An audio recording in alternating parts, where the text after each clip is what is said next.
Classes in session. And welcome to Unlearn 16 Classes in Session, guys. Today we're going to talk about all things queer in the movies. And I'm going to start by introducing Stu, because apparently he is a big queer in the movies. Have you ever been in a movie? I'm a big queer in the movies. You're right. You are. That's a solid segue. Oh yeah, amazing. I absolutely love that. That's going on my resume. I'm gonna actually put big queer and then ... in the movies. Fill in the blank. Fill in the blank. So we also have Stefan Moroney, who owns the podcast Rebel Without a Closet, which actually reviews queer and queer adjacent movies that made him the glittery rebellious mess that he is today. Yes. I have said it multiple times and I still can't say it. And yet it's still a tongue twister. It is. It's rude. Stefan, tell us more about yourself and your European vacation. I'm 6'11". You like long walks on the beach? Long walks on the beach, Virgo. No, I'm an avid... you're a Virgo. I know. You're sorry. A 4. Is that bad? I'm a 4. Listen, I've watched the TikToks. I've had the energy cleansed through TikTok. Oh my God. Virgos and Cancers are the worst, apparently. It's amazing when one of your best friends is all about TikTok. Sorry, guys. I'm an Aquarius. Why are cancers bad? Wait a minute. I'm sorry. We can't talk. Why are cancers bad? This is the only thing anyone ever gives me when I say I'm a Cancer. They do this. They go, "Oh," and I don't know what that means. Wait, what are you, Stuart? I'm an Aquarius. I don't know. You're a Sagittarius? I'm an Aquarius. Oh, Aquarius. Even share. That's why you're pulling focus from me back to you, right? That's how it works? Right. Is that what the zodiac sign means? Okay. 100%. So Cancers are the most hated zodiac sign because of its personality traits when expressed to the extreme. For example, and this is off Google, insecurity issues that stem from a Cancer's need to feel secure or their tendency to be moody, vindictive, and very pessimistic. The 4th sign in the zodiac is overly emotional. Wow. What the hell's the 4th? Listen, I am the opposite of all of those things. I think anybody pushed to their extreme, we're not going to say that they're a good person. No. I know a Virgo trait is to want to take over everything and organize everything and is anal retentive. And yes, the answer is yes. But that's about it. Also, so nice. Virgos are emotional homebodies who always get their ass kicked in every relationship they're ever in. I mean, I thought that was a synopsis of us. That's a Virgo? No, it is. Cancer. No, it's a Cancer. Oh, Cancer. Oh, okay. Well, tell us about Virgos, Stuart. So Teach Virgos me about myself. Virgos are rude and the worst of the lot. Their straightforwardness can leave you devastated at times. They won't hesitate in backstabbing or seeking revenge from you. Do something bad to them once and you will be at the receiving end of their fury all of your life. Fury. Wow. I've never been so seen. Virgo is ruled by Mercury, meaning that they tend to be incredibly critical. While their critical thinking skills serve them well in their education and careers, they often bring this overly critical attitude into their personal lives as well. They are also critical of themselves above all else, often nitpicking above anything. That much is true. Every little thing about them. That much. Everything else is no, none of that. There's nothing true about me in whatever it is you read. You read Scorpio. I don't think you read Cancer. I think he's just being mean. I think he's just reading off the top of his head. Listen, guys, I can't help what your zodiac signs have done to you. It's not, well, anyway, it's not me. I like. Do you want to hear what Aquarius is bad at? Sure. My gosh. All right. Before we get off on, first of all, well, that's not true. I was going to say, why do so many of us, so many of the gays care so deeply about zodiac signs? Like, deeply. Do straight people talk about the zodiac as much? Exhausting white women. But I feel like, it's because we all want to feel unique because we're told we're different our entire lives. It's a way to make us feel like, well, maybe it's the stars. Maybe that's why I'm so different and weird compared to everybody else. Yeah, maybe it's I'm like unique. Okay. Mercury's in my retro something. Yeah. So I can tell you about me, just so we're all on the same page. Oh yeah, I please can bring only I'm it an in. Aquarius. Yes, I just feel like I need to do it. Hmm. Um, Aquarius is lack of Humble. empathy. They are practical people and are not Fact. that sensitive to their emotions of Facts. others. They lack empathy. They don't try to get in someone's shoes and understand their situation. They look into things shallowly, lacking to have empathy for others. It is the worst trait of the Aquarius. They No. also tend to be pessimistic attitude towards life and are usually anxious about what if something goes wrong. Okay, that is not so. As your friend, that is not the only thing about that. Is you have zero empathy for nonsense. That's it. That is the only thing about that entire. Like everything else is bullshit. I'm sorry. I just don't Thank understand you. why you've gone to the Google page for zodiac signs. It's like the worst The characteristics of most all zodiac. negative. Okay, let's look at Like the best nobody Like has a qualities. good. Is I, there a good zodiac sign on this particular I guess a web page? Taurus, but like I've Uh, never heard them be so negative. You're Watch like them you're be a like piece of crap, but you're a Gemini piece of is crap. That's a amazing. yeah. Half of them are. let's Okay, here we go. Here are the okay, here we go. Oh my Cancer. god. On the good side, the Cancer's personality is loyal, protective, intuitive, and caring. On the bad side, Cancers are overly sensitive, moody, and vindictive. Why vindictive I always?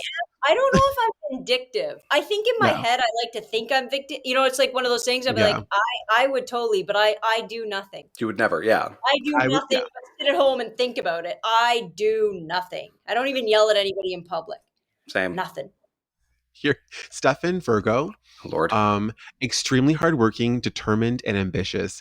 Virgos like perfection in everything they do. Thus, they excel in almost everything.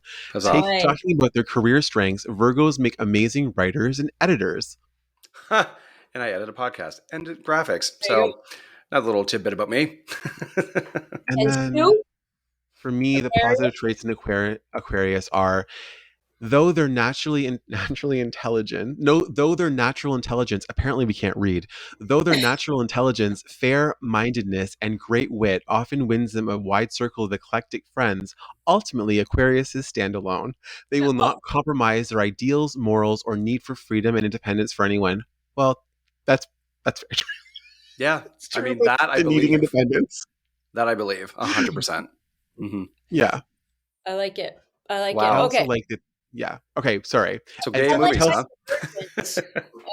As we're talking about movies, we're gonna rile it back. So today we're gonna talk. We're trying to have a lighter day. There's been a lot of dark days on TikTok lately, and in the Mm. news and on Twitter, and I just today I like Stu. Can we talk about movies? Can we talk about something that doesn't seem as though it's a dark hole to the abyss of like destruction in the United States, in Canada? It doesn't seem to matter what country we're talking about. Nope. So we're gonna start with queer cinema. We're gonna talk about that today. I kind of hope that we open this up to talk about movies in general, randomly on podcast. But let's start with what is your oldest memory? Well, you're going to go back to 1800s.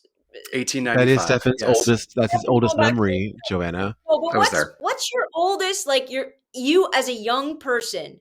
What is your first memory? And it could have been before you came out. It could have been before you were even aware. What is your first sort of you're watching a movie and there's something gay in it? You kind of go, Can I answer in a different way? I'll answer just as by you all asked, means, but continue. Okay, Aquarius. yeah, Stefan, you answer just as Joanna asked. um, Rule follower. actually following the question. So I would love to say, and this is just to piss Stuart off, it was Mannequin, but it wasn't. Oh God. It's Because a great movie. like one of my favorite movies of all time, but we have this long outstanding joke on the podcast that Stuart hates Mannequin because I watched him watch it for the first time and he was just like, what am I watching? But Fair. so well before I came out, because I didn't really understand what I was until about 19. It was never spoken. The words were never, gay was never spoken in Right. my household. I was a single parent family, old school Italian. And I was just different from my brother, different from my nephew, different from everybody. So he was just different is what they would say. Creative. And I remember, I believe it was 1995. So I would have been 10.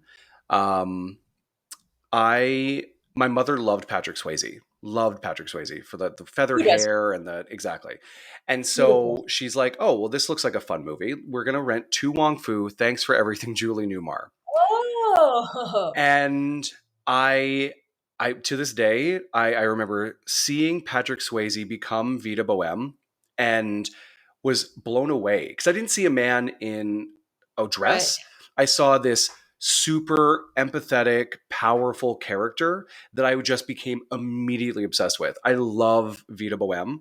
She Oh, is without a doubt one of my absolute favorite queer cinema icons because she had this power and strength. She commanded a room. She didn't demand attention. She commanded it. And she had such empathy for strangers and wanted to help so many people that it really put her in a bad spot in the film multiple times. But she kept her ground and said, "This is who I am, and I will love myself no matter what." And there was something about her that I'm like, this is such a powerful, like, superhero in my eyes. And I'm right. like 10 years old. Again, I don't know what drags is. I don't know what a trans person is. I don't know what gay is. But seeing Patrick Swayze as Vita Boheme, I'm like, that is amazing. That's absolutely my earliest. And then I would say The Birdcage. I want to go watch that again now. It's been a Oh, long time since I watched that. if you go back Okay, and go ahead. oh, sorry.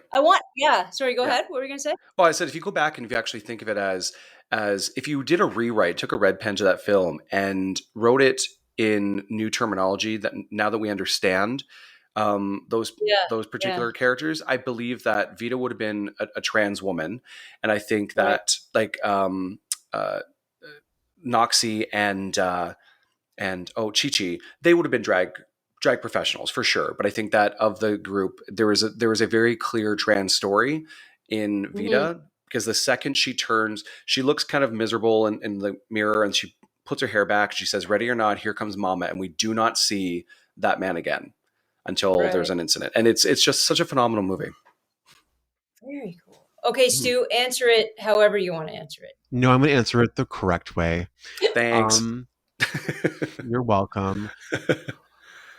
So I think my scripted. earliest memory, there's two actually. The first one, I rented myself, so I would have been about 10 years old. And Blockbuster had a film called It's My Party starring Eric Roberts. Oh no. Um, it was based on, did you say, oh my God? I said, "Oh no." Oh, Blockbuster had a movie that was, basically, it starred Eric Roberts. It's about the death of Harry Stein, where he basically is who is a lover of the person who wrote it, Randall um, Kleiser, and basically what happened was to avoid the decline of the kind of progressive um, of the disease that he had. He basically chose to like have a big party with all his friends and then commit suicide. And I was like, oh, Oh, this is terrible. 10 That years was old. You're one. like, that movie? Well, I all I saw was gay in it, and then like Mhm. it was like At 10, did you know at 10? I had like I again like Stefan said, there was no word for it, and at that Right. point, I had been pretty bullied in like in middle school and like elementary school, and the name was starting to come out like gay and like the F slur and queer. So I never really kind of came to learning the word myself. It was Hmm. more of something that was like thrown at me. Mhm. So I remember being like, "Oh, okay, I'll just see what this is." So I remember 10 years old, and I don't know why they let me rent it. It's a rated R movie. I went back and watched it years later and was like, "Maybe this It wasn't for me." it sounds a little But the other one I really liked was Object of My Affection, and that was something that my mother rented for us up at the cottage. It came out in '97, starring Jennifer Is it Jennifer Aniston and Paul Aniston? Rudd. Yeah. Yeah. Yeah, and it was something that we watched as like a family with my mother and sister and grandmother. It They did not know what it was about, so they rented it thinking it was just a normal romantic comedy right. between like Paul Rudd would be like the straight guy and Jennifer Aniston would be the love interest, and they would like come together. But it wasn't that. Paul Rudd played the gay character, and I was just and I was just so perplexed at the idea that this man could be kissing another man. I was like, what's happening here? And I Right. remember like sitting so quietly and like just eating the popcorn, pretending to look like not interested at all. I was like, I will show nothing on my face, and I will just be Pouring sweat. stone faced. Yeah, like literally like pouring sweat. Um, but yeah, it wasn't until like this movie and I came that was like about 12 or 13 years old, and by that time I had like when I came home from the cottage I kind of like went and did research on like what gay was at the library, which BT dubs, if you're a 12-year-old living in 1998, don't do that. It's bad. It's bad news bears. Right. The Yeah. whole exercise is just like you will get AIDS and die. You Yeah. will Yeah. become a drug addict and die. And I was like, so this is not what I saw in that movie. Yeah. Oh, I love the Home fact run. that I remember there That's was it. like pamphlets where it was like, oh, you're gonna have sex and die. I'm like, what's sex? Yeah. Like, because Yeah. there was no education in that stuff at that time. None. None. Well, it was None terrible. at I all. mean, you guys are younger than I am, but I mean, I remember HIV and the way that it hit my high school. It was we talked about it in every class. Really? It doesn't matter. Yeah, it was math class, we talked about it. Geography, we talked about it. Gym, obviously. Like, because the fear in the early 90s was so significant and Mm-hmm. so palpable. That's not the right word. It is. All Palpable. right. Yeah. Gotta put an extra syllable in there. It that everybody was panicked. I don't have cognizant memory of it being a gay thing, even though I know that would have been the narrative that was being pushed. Mm-hmm. But I do remember talking about it to the point where everybody thought they were going to get it. My mom was a nurse at Wellesley Hospital, downtown Toronto, so it was like that was the hospital for HIV and AIDS. I remember growing up and seeing, some people in isolation rooms and nurses and doctors going in full hazmat suits. So I have all of those cognizant memories, Mm-hmm. but it's funny. I don't remember hearing as much as I thought I would have. I must have. I just kind of put it aside because I wasn't gay, because I didn't know gay people at the time. So I Mm-hmm. just like, well, that doesn't, I have a belong to me. question for you, if you Yeah. don't mind me asking. Um, so like I think we talked about on the podcast, Rebel Without a Closet, is that my first like actual cognizant memory of a gay person in real life that like we watched on the news was Matthew Shepard. So that was October of '98, and I watched that movie, Object of My Affection, probably around um, a year later, probably because it came out in '98. Um, but like my first cognizant memory is like watching the news with my parents or being at least in the room with it. So I would love to know for your perspective, is that something that kind of touched your life or like impacted how you thought of things? I don't remember. It's so funny because when you say it wasn't really a thought, for me, and I didn't come out until I was like 25. Hmm. So when I tell you my movie, it'll be funny because obviously I just like internalized it, packed it away, and moved on with my day. Because it wasn't a thought, even though like homophobia was rampant in a kind of making fun of each other kind of way, right? Mm-hmm. Like there was a guy at my school to this day. I wish I could connect with him again. Like everybody made fun of him. Every single person had a term for him.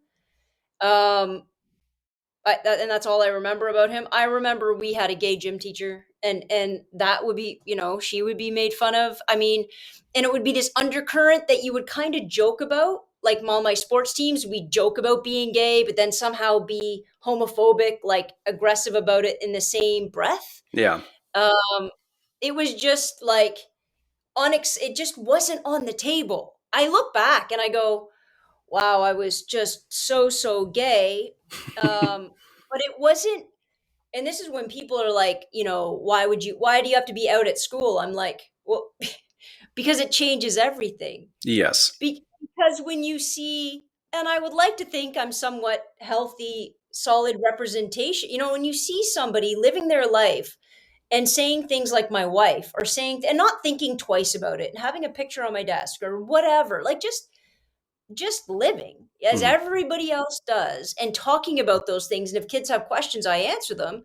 I think that's what my life was missing, even though we had that gym teacher, but nobody talked about it. Nobody ever talked to her about it. She sure as hell didn't talk about it. And it was just always this undercurrent thing, right? And I think having people, that's why I think the media is so important. I think movies are so important because making all sorts of people, not just queer people, but all sorts of people visible in all sorts of different ways and all different avenues, what it just legitimizes and it opens doors for kids to step into who they will always be. They're always going to become that person. It's just like, for me, maybe it wouldn't have taken till I was 25. Yeah, You know, 100%. like maybe I wouldn't have had to go through that. Like when I talk about my movie that I saw, I don't know what it was. It was very Ellen Barkin focused. I don't know why. It's weird. Do you guys know who Ellen Barkin is? Yes. Okay. Yeah. So back in like the 80s, the 90s, she would have been in movies with like Al Pacino called Sea of Love. She would have been in like The Big Easy, I think, with I don't know who. And then she was in this movie Switch. Have you guys seen this movie? No. You see it, Stu? So Yes. Switch, it's her best friend. She's this misogynistic guy, and all of his exes get together and they kill him, and he goes God. he goes to heaven, and God said, "You done all these good things, but holy crap, were you horrible to women?" So God sends him back as a woman. So he can experience life, what it is to be a woman and face all the things that, that women face. Anyways, in grade 9, guys, before I went shopping with my dad, I had an Ellen Barkin dream. Really? I woke up Very so attractive. panicked. I could not go shopping. I had to call I was beside myself in like some kind of fear. I can't even explain it. I felt sick. And guys, I packed that away from 13 years old or whatever you are in grade 9, all the way to 25. Really? Because you was had a obviously, dream about Ellen Barkin? it was a nice yes. dream. Yeah. Yeah. Fascinating. But the weird part about it, the part that's interesting to me is how those movies weren't really about that. Even when she was, born a woman, it didn't have the depth you would expect it to have. But there were none of those themes in that. And I just kind of, I had that dream, and that was it. I couldn't go back to school shopping, which for me is like, Christmas. Oh, that's absolutely Christmas. You go to the dollar store, you go to Zellers, you grab everything you possibly can for $20, and you come stacked. My dad took me to Yorkdale. That's the beauty of divorce, right? My dad would take me to Yorkdale Mall every year before school started and say, "Go ahead, go crazy." Oh, my mother's like, "We have $20. You have 20 minutes. Let's do this." Oh, no. Well, that was my dad making up for the rest of the year, I think. But yeah, so I think, having that kind of visual. And then the next movie I think I remember, maybe Bound, Gina Gershon. Yes. Yeah. That I do remember. That was the first lesbian movie, I think. I don't know what year that came out. Has to be the came in first. like 96. Mm-hmm. Yeah. So I would have been out of high school then. Mm-hmm. But I remember renting that. But I still wasn't out. Her name was like and Jennifer Tilly. Her character's name was Jennifer Tilly. But her they her are characters so hot. Like, I'm sorry. They are. Like, it was the cover of Bound was impressive. I think her name was Corky. That's what I remember it. Yeah, Corky. And I was like, this is not a sexy name. Violet. Like, no, it wasn't. I just Violet was Jennifer Tilly. They were such beautiful like they are. I shouldn't say that, but like wow, like anyone is just like, I need to watch this film. They knew exactly what they're doing with marketing because they looked so amazing in poster and on cover. I was like, oh. Yeah. But when I was in high school, Matthew Shepard was what year? 98. October 1998. So I would have been in university in 98. I would have been in political, which is even crazier. I would have been in political science, and I don't remember it happening. I do, actually, to be Really? honest, it wasn't until I saw trailers for the There, movies that did I even understand that something had happened. Mhm. But I think that's also just it's being sheltered, small town sheltered. If we don't talk about it, we're not going to showcase it. We're not going to, expand on what happened. So I think that was more or less just like we're going to turn the channel and watch something else. Will and Grace. But like, you know what I mean? I didn't know about Matthew Shepard when it happened at all. No, Yeah, I don't think I was. I mean, I don't have a memory of it. I could have no. known, but I don't remember. It's so interesting to hear everyone else's perspective or like kind of experience with it. Because it was something that was like like fundamental to my thoughts on what gay meant. Like Oh God. combined with the what I read in the library and sort of the resources that were available, and then Right. also Matthew Shepard. Like I think for a lot of like queer millennials, Matthew Shepard was a very omnipresent gay figure Mhm. that had a tragic end. And I think we talk about this quite a bit on Rebel, is that um a lot of the movies around that time, queer people are represented by having tragic characters, Tragic and they stories. have to Hmm. struggle through pain. And I think it's so refreshing nowadays, and I think we all can say this, is that we're not getting those stories where either the queer characters are vilified, and then we Mhm. sort of became the victims of making sure that all the straight people value their life more because queer people were told through struggle and pain and sort of the ethos and the sympathy of the straight characters, or the empathy rather, and then we became like angels. Like we were like the best, the characters of the movie. Like we were the heroes. We had no faults whatsoever. And then Bravo came into it, and we were just like What if there were handbagged. vampires? Witches? Like literally 100%. They remember that show way back when it was like this the gay best friend, like search for a gay best friend, Ew. like Oh yeah, straight women of a certain like yeah, yeah, yeah. socioeconomic background or wealth would be like, I just really need a gay best friend. And there's like a whole dating show about it, but they were like, Ew. you can take him to shopping, you can take him out with the girls, What but are you don't have to we? have sex with him. And I was like, what An is it's like a accessory. purse. Yeah, it was like a purse. Like we would just buy a purse. Absolutely. And then now Well, we're getting more into like queer characters told through queer lenses, which I think is really impactful. Well, that actually has a lot to do with one of my absolute favorite documentaries, which every time I meet someone new, or every time I have something, or I just have a lull in conversation, or I just want to bring it up, my absolute favorite film to talk about is called The Celluloid Closet, which is based on a book by I remember the name of him, Vito Russo, and essentially what it is a queer history about the representation of homosexuals within cinema, within film, um, mhm. and how it essentially represented how it taught us to understand ourselves, and it also taught us sort of the representation of who we are. And it's a fascinating film because you are seeing these stereotypes that existed back in the 1800s, 1900s. There was a whole um, colorful cast of queer representation up until about the 30s to 40s when the Hays Code was put into place. And with the Hays Code, it essentially said, here are the rules for decency. You have to abide by them, because movies were getting very raunchy back then.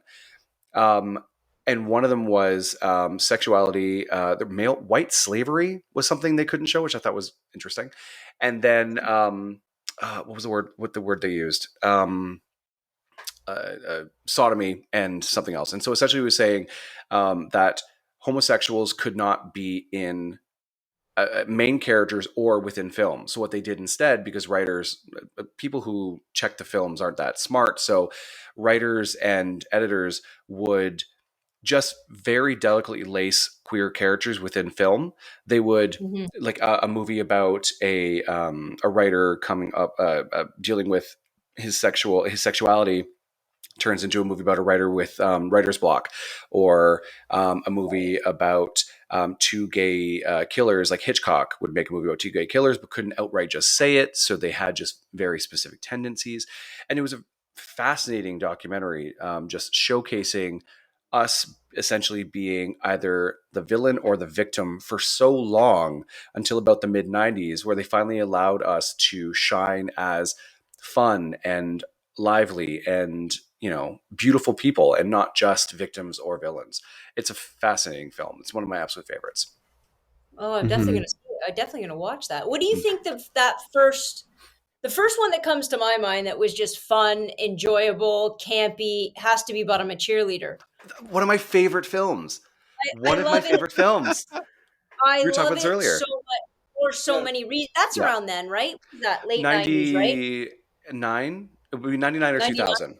Yeah. Yeah, because that was the first time, like, Bound was kind of dark and a little bit seedy and a little 99. bit whatever. And I don't, again, I don't have a lot of cognizant memory of the '90s in general, because you got to also remember the '90s. You'd also have the flip side of the '80s and '90s, in which, the F word was used constantly, For like everything. I watched we're watching Teen Wolf, like the TV show, heaven help me. But I rewatched Teen Wolf with Michael J. Fox. Yes, that Oh scene. my I god. love that Yep, movie. yep. But Yeah, he but says, "Are every you an F?" Yeah. Style says that. Yep. I would like to count. You could do a drinking game with that word. And then I start to remember, well, that's what the '90s were like. Hmm. That's the '80s, for the most part, the '80s, but definitely into the '90s. Yeah. That's what it was like, even if there was a gay character. And then you have but I'm a Cheerleader, and it just chucked everything. You know what I mean? Like, Yeah. and it put everything on the table, and it was just such an incredible, awesome satire, that was the first time you could laugh, and you could Hmm. you could enjoy I mean, they were going through something, but you could enjoy it, you know what I mean, and really dig into stereotype and gender Oh my norms and God. all of those. It's absolutely one of my favorite films. And it's fun because it really takes a very dark and serious subject, which is conversion therapy, and it puts this ridiculous camp filter over it because it's trying to make light of the real serious situation. But it's like you find love and you find laughter within something that could be so painful. Because a movie that is reflective of that is The Miseducation of Cameron Post. Mm, yeah, And yeah. that movie is essentially the same film, but without the camp filter. No, the And, fun. but like I The joy. remember But I'm a Cheerleader, Latter Days, and Were the World Mine were essentially Oh, Latter my Days. that was essentially my trio of I'm coming out, what do I watch first? And Right, those three films put together essentially started my coming out journey. And then right. obviously another gay movie, which is just we had the absolute pleasure of interviewing Jonah Bleckman, who was Nico in Another Gay Movie, on our Right. podcast, and it was so funny because he's just like, guys, I was in a gay movie like a long time ago, it's all good, but we were just like fangirling so hard because we're like, oh my god, it's Sure. Nico. Yeah, And it's like yeah. the impact that these individuals have made in their films, they don't understand because, you know, when I was early 20s, so 21, 22, I expected myself to be, you know, straight acting, macho, jock-ish, Abercrombie everything, because I thought that's what I was supposed to look like when you come out, and the only things you have to sort of show you what the queer world is like, media-wise, you've got Queer as Folk, and you've got essentially, you know, porn, and the flavor at that time was twink European trash. So when I looked at another gay film or another gay movie, excuse me, I see the big jock character and I'm like, oh, that's who I want to be. That's who I'm supposed to be. And the second I see Nico, who is unapologetically flamboyant, who is loud and colorful and wild, and then you're like, oh, I'm not supposed to like him because I'm not supposed to. Some random voice in the ether said, don't like this. This is what you want to be. He becomes that character because he's everything. He's such a perfect expression of self that when you see him, you're like, I can be flamboyant and I can be bright and colorful and wild, and I can still love myself because he does. So when you see these kind of Hmm. characters in these films, even though it is and just for the audience, an absolute garbage fire of a film, it is a trash fire that will never stop burning. And I am obsessed with it because it's one of my favorite films of all time. But it's just wild to see like that representation at such a pivotal age, or a pivotal moment, at least for me, really was able to help me discover who I was, you know? Right. So I I loved it. also think it I also think it's super important too because that was the first time that you probably saw characters that lived in a universe where there was no homophobia. Yes. um it was completely switched around, Hmm. where it was all like bright colors. They lived in this kind of alternate universe where homophobia didn't exist. Hmm. And sort of played into that American Pie sort of like storytelling, where it Yeah. was like wanting to kind Get of laid. get laid, and that was it. Yep. um it's funny that you bring up Latter Days because that was one of my favorite movies. Because it came out in what, like 2005. So it was like we had No, one copy. 2002. 2003. We had 2003. We had one copy at Blockbuster when I worked there in 2005. um, and I rented it, and I was like, absolutely, like it was wonderful. And like So it's not sad. a great movie. It's No. not a wonderful movie, but it's also written by CJ Cox, who wrote Sweet Home Alabama, which is one of the movies that my parents love. And I actually quite like it as well. But he did get like a lot of really great actors. Like he had Joseph Gordon-Levitt, he had Mary Kay Place, he Hmm. had Jacqueline Bisset, Wes Ramsey from Charmed. Amber Um, Benson. she plays Piper's son. Did you watch Charmed, Joanna? A little bit. Yeah, Again, I was, deep into Buffy. I don't know. Buffy for There was no. life. but I You were think either it's I Buffy think or you were Charmed. That was it. There was no in It's between. true. I don't really know if you could lie in both, but Mm-mm. I have here's the thing. I think you can lie in both as long as you only watch it until the third season.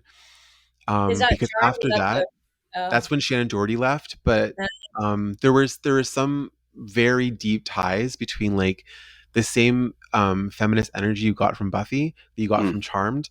They Right. sort of began to abandon um like the rooted in sisterhood bond they had in season 4. I think it was just the show was going a different direction. The creator Right. left, I but do have Buffy questions, but I will after his statement. Oh, uh, but I think it was something that I was really impressed, and I think from what I remember of the landscape of queer film back then, like there was like Rock Haven, which was just a horrific garbage fire. There wasn't a lot of movies that you could watch, and I always say this during the podcast. I just Moments. want a movie. I do. I just want a gay film that I can Mhm. watch. It's like candy. It's like mental floss. It's like that bubblegum, like romantic comedy that you see, and there doesn't have to be suffering or struggle. that It's be just like like, only me, only you or me? You remember that movie? Me or oh my you? god, yes, I love That's that movie. that's the movie you're after. Yes. What is it? Um, Only you, Imagine Me and You.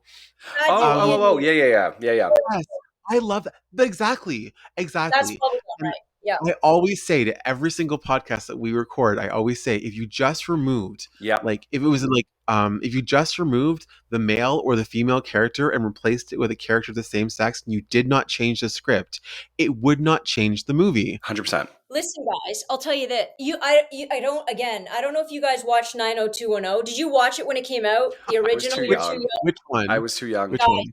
first one. For the love of God, stop watching reboots, dude. I But used to I watch challenge you once or guys twice. right now. It's on Prime, and for anybody that's listening that is my age and grew up on that, the the first few episodes, you have the Brandon and Dylan character. Doesn't matter. It's the same character and every other. The two main guys. Hmm. Anyways, you watch their friendship, and Anna is watching it for the first time, and she's like, "Are they gonna kiss?" I'm like, "I think they might." My kiss. It's so homoerotic. I swear to God. It's like them becoming friends. It's like Brandon sees him protect the little kid in the science lab, and he asks another, "Who is that guy? I want to be friends with that guy." I'm like, are they gonna date? I've seen this show, but I feel I like mean, they might date. if this was made 20 years later, it But might have how actually different. happened. But back then, they would have just ended in some tragedy. Horrible. I have a question. Did you earlier in the podcast? Did you say you're watching Teen Wolf, Yeah, because like the I have show, to right? trade. Yeah, I have to trade. So Anna watches an episode of Beverly Hills 90210, and That's I so watch an fun. episode of Teen Wolf. Okay, I so love my that. question to you is like the character of Styles. The Yeah. character of Styles is a perfect example of some character that is queer coded, and the story that they tell with Styles, and I can't remember the head vampire's name, who's Scott. played by Tyler Hoechlin. Yeah. Um, yeah. So that entire relationship is told through a queer lens. So you have this character of Styles who is written in a typical female fashion, Mhm. where he is always um the the one who needs saving. Right, And right. he always comes to save him. I'm so So excited. it's like the entire fandom was like, obviously Styles is bisexual because you've written him like this, and they were gaslit by the creators who were like, no, why would you think that? But if Right. you watch it for the music they play with him and I think it's Derek, I think that's the character's name. Yeah. um I'm Watch him literally with like like, 3 episodes in, yeah. yeah, watch it for the fact that it's always written that he needs saving by this one character. The music is playing. He is always the damsel in distress. All he Right. is male. And It's that's the most interesting thing about it, is the fact that oftentimes for gay men and for like for queer women, I wouldn't say it's as prevalent because writers have a lot more like latitude to write characters Well, that are true, and a I little wanna bit talk better. about that. Yeah. But for queer men, you're often like, you have like Falcon and not Falcon, the Winter Soldier and Captain America. It's written as a romance. 100%. Oh, It's yeah. not written as friendship. 100%. No. And it's funny because you have all these people, like these incels in their basement being like, how could you think that? And you're like, Well, because every capture of film, every frame, it's the Winter Soldier the is music. told as a female. The Yep. music, the frame, the If the Winter framing. Soldier was a woman, they would be married. Agent Mhm. Carter, Yes, who? Like, it wouldn't matter. Like, they would be together. There's no question in my mind. 100%. But then you see like Tony Stark and him, and you're like, no, they're friends. Like, Yeah, it's yeah. filmed Different so vibe. differently. But like, I have to, just because I want to jump back a little bit on this, because um, I mean, I've always said, and if I ever have the money and the resources, I will rewrite Vampire Diaries, and I will make Bonnie a queer male so that Enzo and him could be together forever, because it's so clear that at least Enzo and Damon had a relationship. Enzo was in Oh, love with clear. Damon. And I mean, at least when Yes. it comes to vampires, bisexuality is just second nature. It is what it is. Sexuality is sexuality no matter what you are. But when it comes to Yeah. like representation, I always thought that I loved, because bring it right back, Allison Hannigan as Willow is still one of my absolute favorite characters of all time, and I could not get enough of her and Tara. Love Tara. If I could have Mhm. brought her back myself, I would have. I have the powers, but what I love is you have this sort of like, there was this moment in time when queer representation had to have some sort of supernatural element to it. Like, there were all those Mhm. terrible TV shows. It had to be full of sex and witches, or full of sex and vampires, or just Buffy, Or werewolf. or werewolves. There had to be some sort of mystical element to it, because God forbid they just be normal humans trying to live a normal life that isn't Yeah. surrounded by by sex and drugs and act a fool. But what I love Right. now is that that's back in like 1998, 1999. Right. Fast forward to 2022, and we have like Heartstoppers. And the representation in Heartstoppers is so wholesome and so real that, at least as a man who is 36, I look at that and I just wept. Yes, I aged myself. Yes.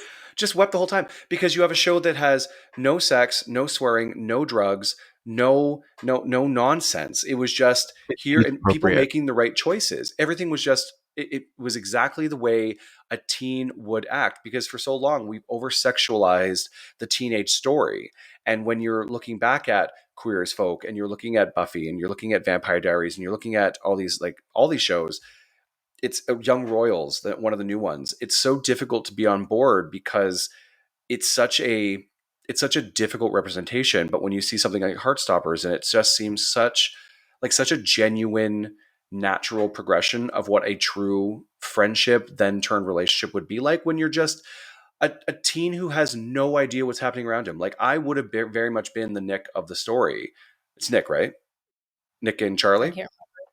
Yeah. Nick, when he come, like, I don't want to spoil the part of it, but he says, "Do you know what bisexual is?" to an adult, and like, it just shows the innocence of that character, not fully grasping a who they are, but b what the community has to offer. And I think that is so. It's such a powerful show, because it shows just the natural progression of finding self, and I just absolutely love it. So I have a Heartstopper, 100%. question for both of you, actually. Also, I want to start with Joanna because I want to ask the question, and we've been talking for so much. This. Um, I honestly believe that the characters that have been written for us, and especially in media and in the news, straight people tend to overly sexualize gay people. Like Oh, of it's course. we're always Mhm. rooted in sex. So a lot of the characters you see in media are the same. And I think that's why Heartstoppers was so refreshing for all of us, because it was told just as a very wholesome coming of age story that was not told through struggle or sex or some like sexual gratification. So I'm wondering if you can look back and find that same kind of story being told for a lesbian side, because oftentimes lesbians are seen as a lot more emotional than gay men are just like Yeah, transactionally sex addicts. yeah. Well, It's and fair. that's the thing too, right? Like I think culturally in cinema, on television, women have always had, and it's interesting and um it's very confusing and complex, but we've always had a bigger range, right? Like in general, Mhm. guys, if we just talk about the roles, the dichotomous roles of men and women, we've always had a bigger road to travel down, right? We could put on pants. You all can't wear skirts. Well, you can, but you understand what I'm saying. Like, Mhm.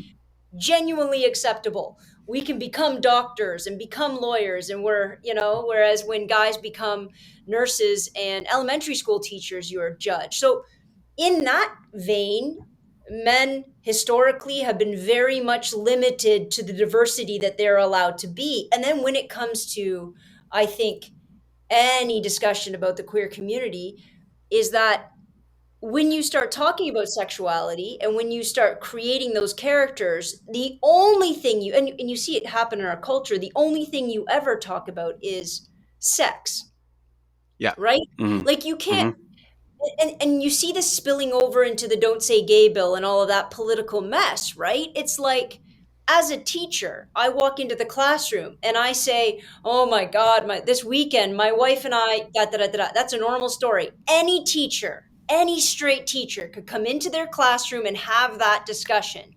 But when I do it, if I was to do it in Florida, I'm sexualizing myself, right? I'm pushing it on something. And all of a sudden, it's about sex. It's not just about my partner and the weekend and the way we talk, right? So I think as soon as you challenge that norm, and that norm that has been so incredibly foundationally stable, which it hasn't been, but fictionally, anyways, the way the stories we tell, Mhm. like as though gay people haven't been around forever, but the stories we tell, that those roles and those norms and that commonality of heterosexuality is so common that as soon as you start to chip away at it, it really does fracture the core of everything else. If something is the foundation of a house, it is that. Mhm. It is our socialization when it comes to our gender and sexuality norms in many countries. And so when we start chipping away at that, it's why I think it's so incredibly explosive right now, because it's starting to fracture. When we chip away at that, everything is going to change. And Mhm. that's what scares the crap out of people. I actually make space not for assholes. I don't make space for bigots. I don't make space for hateful, but I do make space a little bit for the people that just feel shook, because everything's always been this for Mhm. so long to them, Yeah. you know? It's like when I was in high school, and I've said this to Stu, when I was in high school, when you're in the bubble, whatever the hell that bubble is, right? The straight, white, I wasn't Christian, but you get my point. I Oh wasn't yeah. any other religion. Um, you know, middle to upper class individual. When you live in that bubble, you have the ability and sometimes the subconscious choice to exclude all other realities. I didn't see anything around me, guys. I look at my that when you look at your graduation picture of all the kids that graduated, half of my school were kids of different colors, and I'm like, what? Well, that's not where I went. That's how much I could walk around like this, Hmm. right? I Yeah. remember kids I was friends with. But I think that that's what all of this is doing. So when we start to shake that, and the more movies come out, and the more television shows, and the more people get, levels of notoriety, and they start talking about this, I think it makes it very easy for nice, beautiful people who just don't know, right? I say ignorant with all the respect in the world. And because you can be ignorant of that, right? Hmm. But you get stupid people, because that's a choice, manipulating and using it and then driving it home as fear, right? And I think that's what the media has to rail against. And I think gay men have always had, and I've always said, such a harder road. And you guys have a harder road for so many reasons, but particularly I think it comes down to sexism, and it comes down to prioritization of the masculine over the feminine. Hmm. And as soon as you're a gay man, you've given up all that power. What are you doing? You're killing masculinity, right? You're killing that power structure. And I think it upsets that balance. Whereas women, because women are sexualized differently from that power dynamic, we've always been given space, Hmm. right? Like I told Stu, I got this horrible comment recently on what was it, Instagram or whatever. But for the most part, I walk around this world and forever, and I feel pretty safe being Yeah. a gay, even looking the way I do. Okay, some of it must be ignorance, like it's naivety. Like I'm sure I could walk into something bad, but I know what it is because I have friends. Because I know what it is to be a gay man and face a whole different level. And I remember going back to the Shepherd story. That Matthew Shepherd story hit me when I came out. I think it was my first year teaching, second year maybe. So I'd come out not too long before that, and we did the play, the Laramie Project, at school. They put it on the production. I remember watching that, and that was the first time I really learned it. Hmm. And I didn't even know what to do with the information, Hmm. you know? And I think that's the story. Those stories still need to be told. Um, because people need to understand what that hate still looks like. And it's not for you, it's not for you, it's not for me anymore. It's educational. Yeah. It's a And that's history. why we're gonna get to Brokeback Mountain. We get to movies that are major movies with big celebrities and big stars standing up and saying, no, this is an important story to tell. And all of a sudden, it doesn't change things necessarily for you and I, but it changes things for the straight suburban middle of the road couple watching that movie and going, oh my God, I Hmm. never thought, you know? Sorry, that was a long rant. No, and you're right, because like when you know better, you have an obligation to do better. And I feel Hmm. like when people sort of let their blinders off, if they're, you know, privy to the cause, they will at least try to make conscious efforts to do better in those situations, so that we don't have uh, people being bullied in schools and on the road and at bars and wherever it is, because they know better. Yeah. And Right. I've And really also, seen that change. Sure, go ahead, Stu. right. Also, but also like the Matthew, after I think the horror and the violence and just the brutality and cruelty of how he was killed, it Hmm. was able to unite the nation in the U.S. to change the hate crime legislation, to get a bipartisan bill passed through Congress.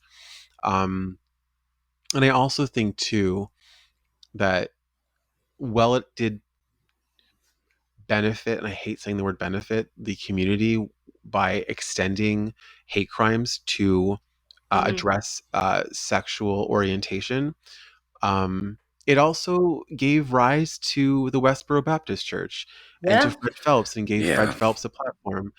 So I think that There's when always there a is good, there's also bad. There's that push and Yeah. pull. Um, It's a I am constant. happy. It is constant. Uh, I would urge people to read his granddaughter's autobiography, or her memoir. I think it was absolutely fantastic. Um, It was a hard read. Like I didn't it was want a to, hard read. Stuart requested that I do that a couple of years ago now. And when I read it, it was difficult to be on her side, but at least you understand the perspective of who she is and why it happened. Because when and exactly that, blinders, they genuinely thought that their way was the only way, and it's interesting when they have to deprogram themselves to look beyond what they've been taught their whole lives, which again is difficult for anybody, but like it was 100%. fascinating. Yeah, I still think she's a It monster, also but the memoir is called Unfollow: A Journey from Hatred to Hope. Um, and it's written by Megan Phelps Roper, which I actually think is interesting because how she ended up leaving the church and kind of coming into her own was through Twitter. Was that Right. Mhm. people There it is, chose right? to lead with empathy and Mhm. challenge her ideas Yep. on her That's preconceived notions and her teachings with empathy. Very much what you stand for, Joanna. or try. It's not easy. It's It's like, not easy. but that's exactly what I think, you know? Like I genuinely believe. And what we're seeing right now, guys, is another push. Mhm. Think about what's happened. Like when I've been teaching for 20 years, and in the last 20 years, I'm telling you, I have gone from watching kids still say the F word and fighting about gay marriage to me coming into school last year and a kid coming up to me saying, Joe, I think it's a good idea that if we get everybody to write down their pronouns so we know we can all be respectful. I mean, they taught me that. And I'm like, That's wild. you know, I have kids who are trans. Everybody accepts it in a minute. Mhm. And the younger they are, the more impressive they are, Mhm. you The know, faster. and the more impressive they are about everything. And I work at a small school. Um, but I think that it's those kind of conversations. It's that kind of that kind of dialogue that changes, well, it changes everything. And like I said, the difference in 20 years is I was terrified to come out when I first started teaching at that private school. I thought I'd get fired, so I Really. didn't tell anybody, right? Like that's how I started. And now, well, I have tattoos left, right, and center. I talk about my wife. I mean, I'm on TikTok doing whatever it is I do there. The kids very openly, they don't even want to talk about gay marriage or gay adopt. There's boring. Of Mhm. course. Who, that's not even a. Yeah.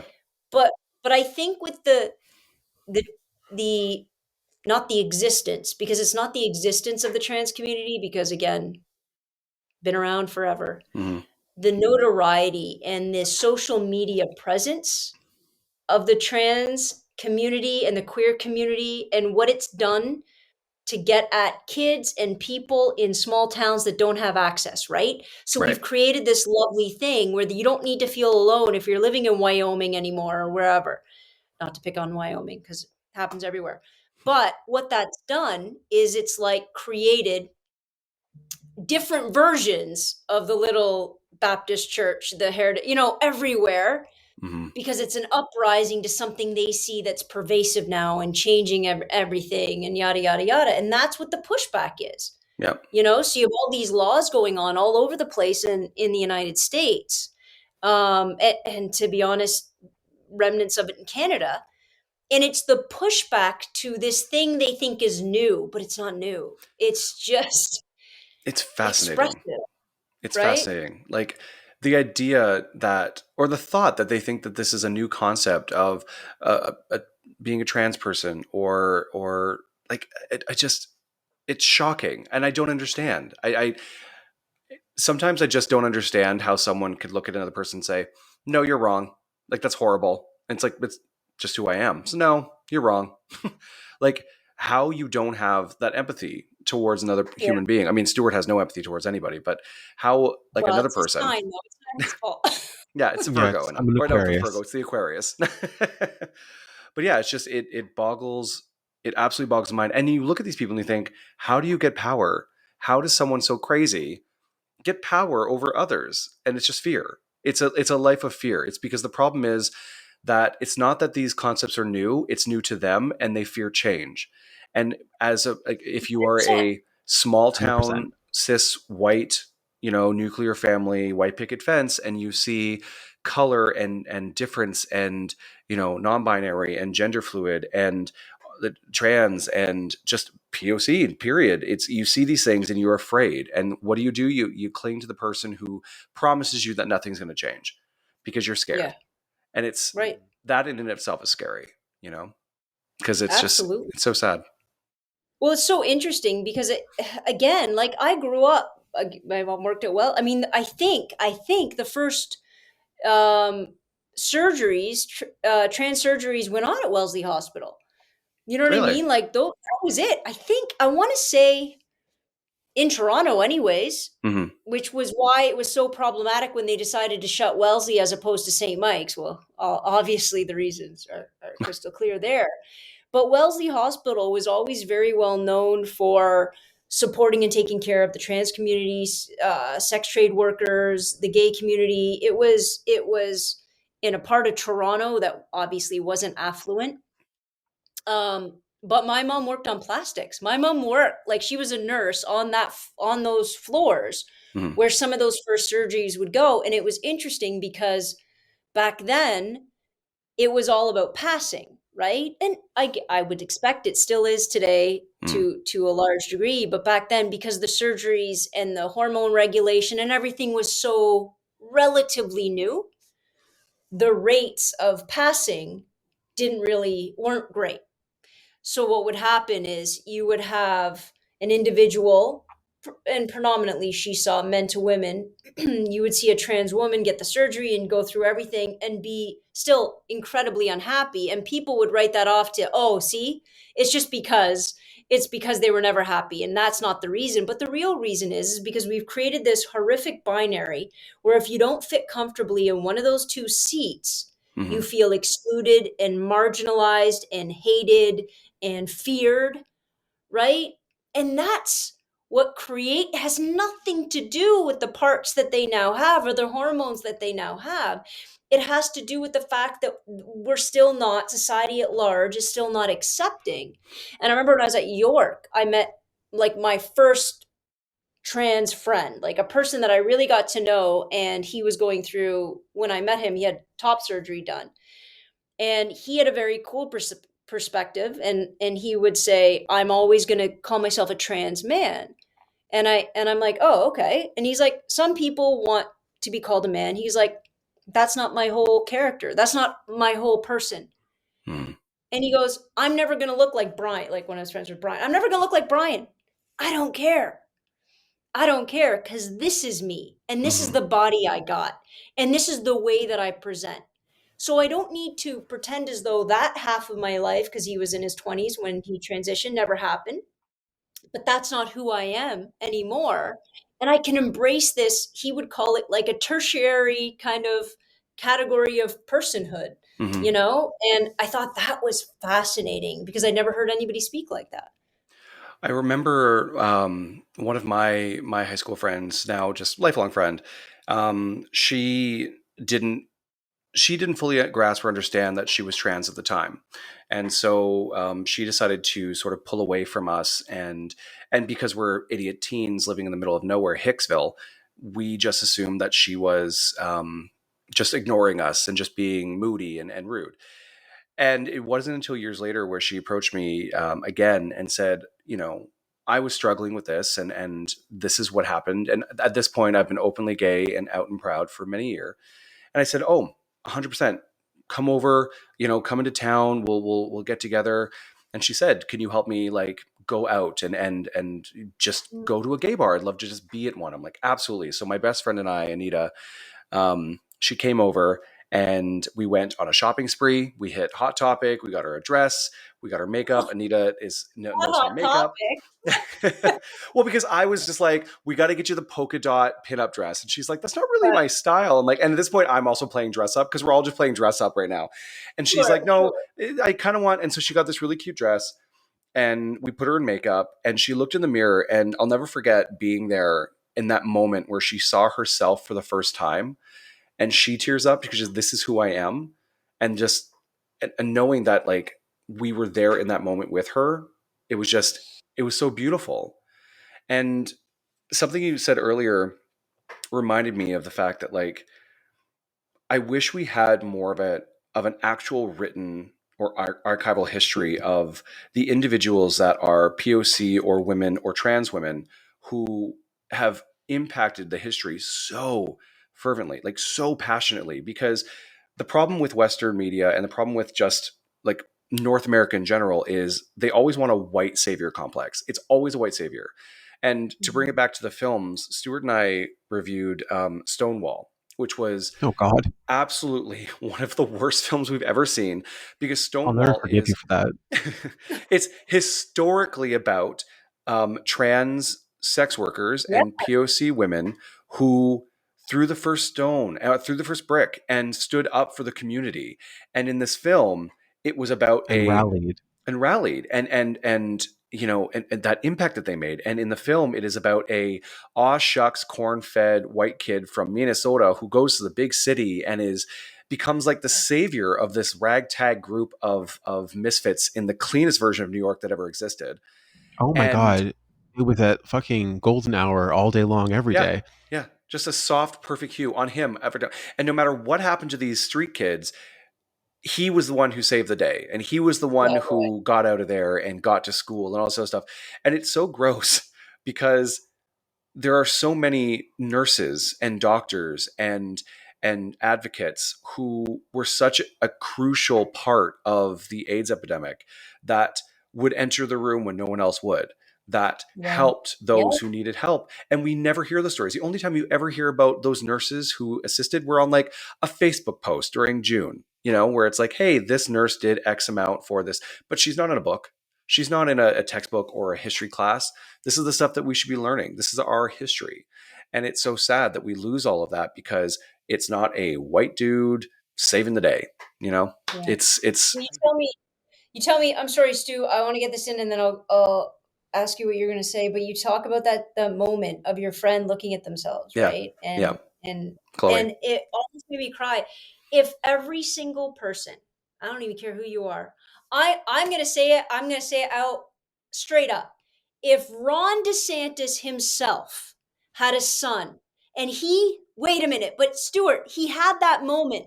I know. If that Satan-like figure had that moment and he saw his son, who was never okay with who he is, stand in front of the mirror in a dress, and he could feel that emotion, and he could be, I'm telling you right now, the world changes tomorrow. And that's what I think.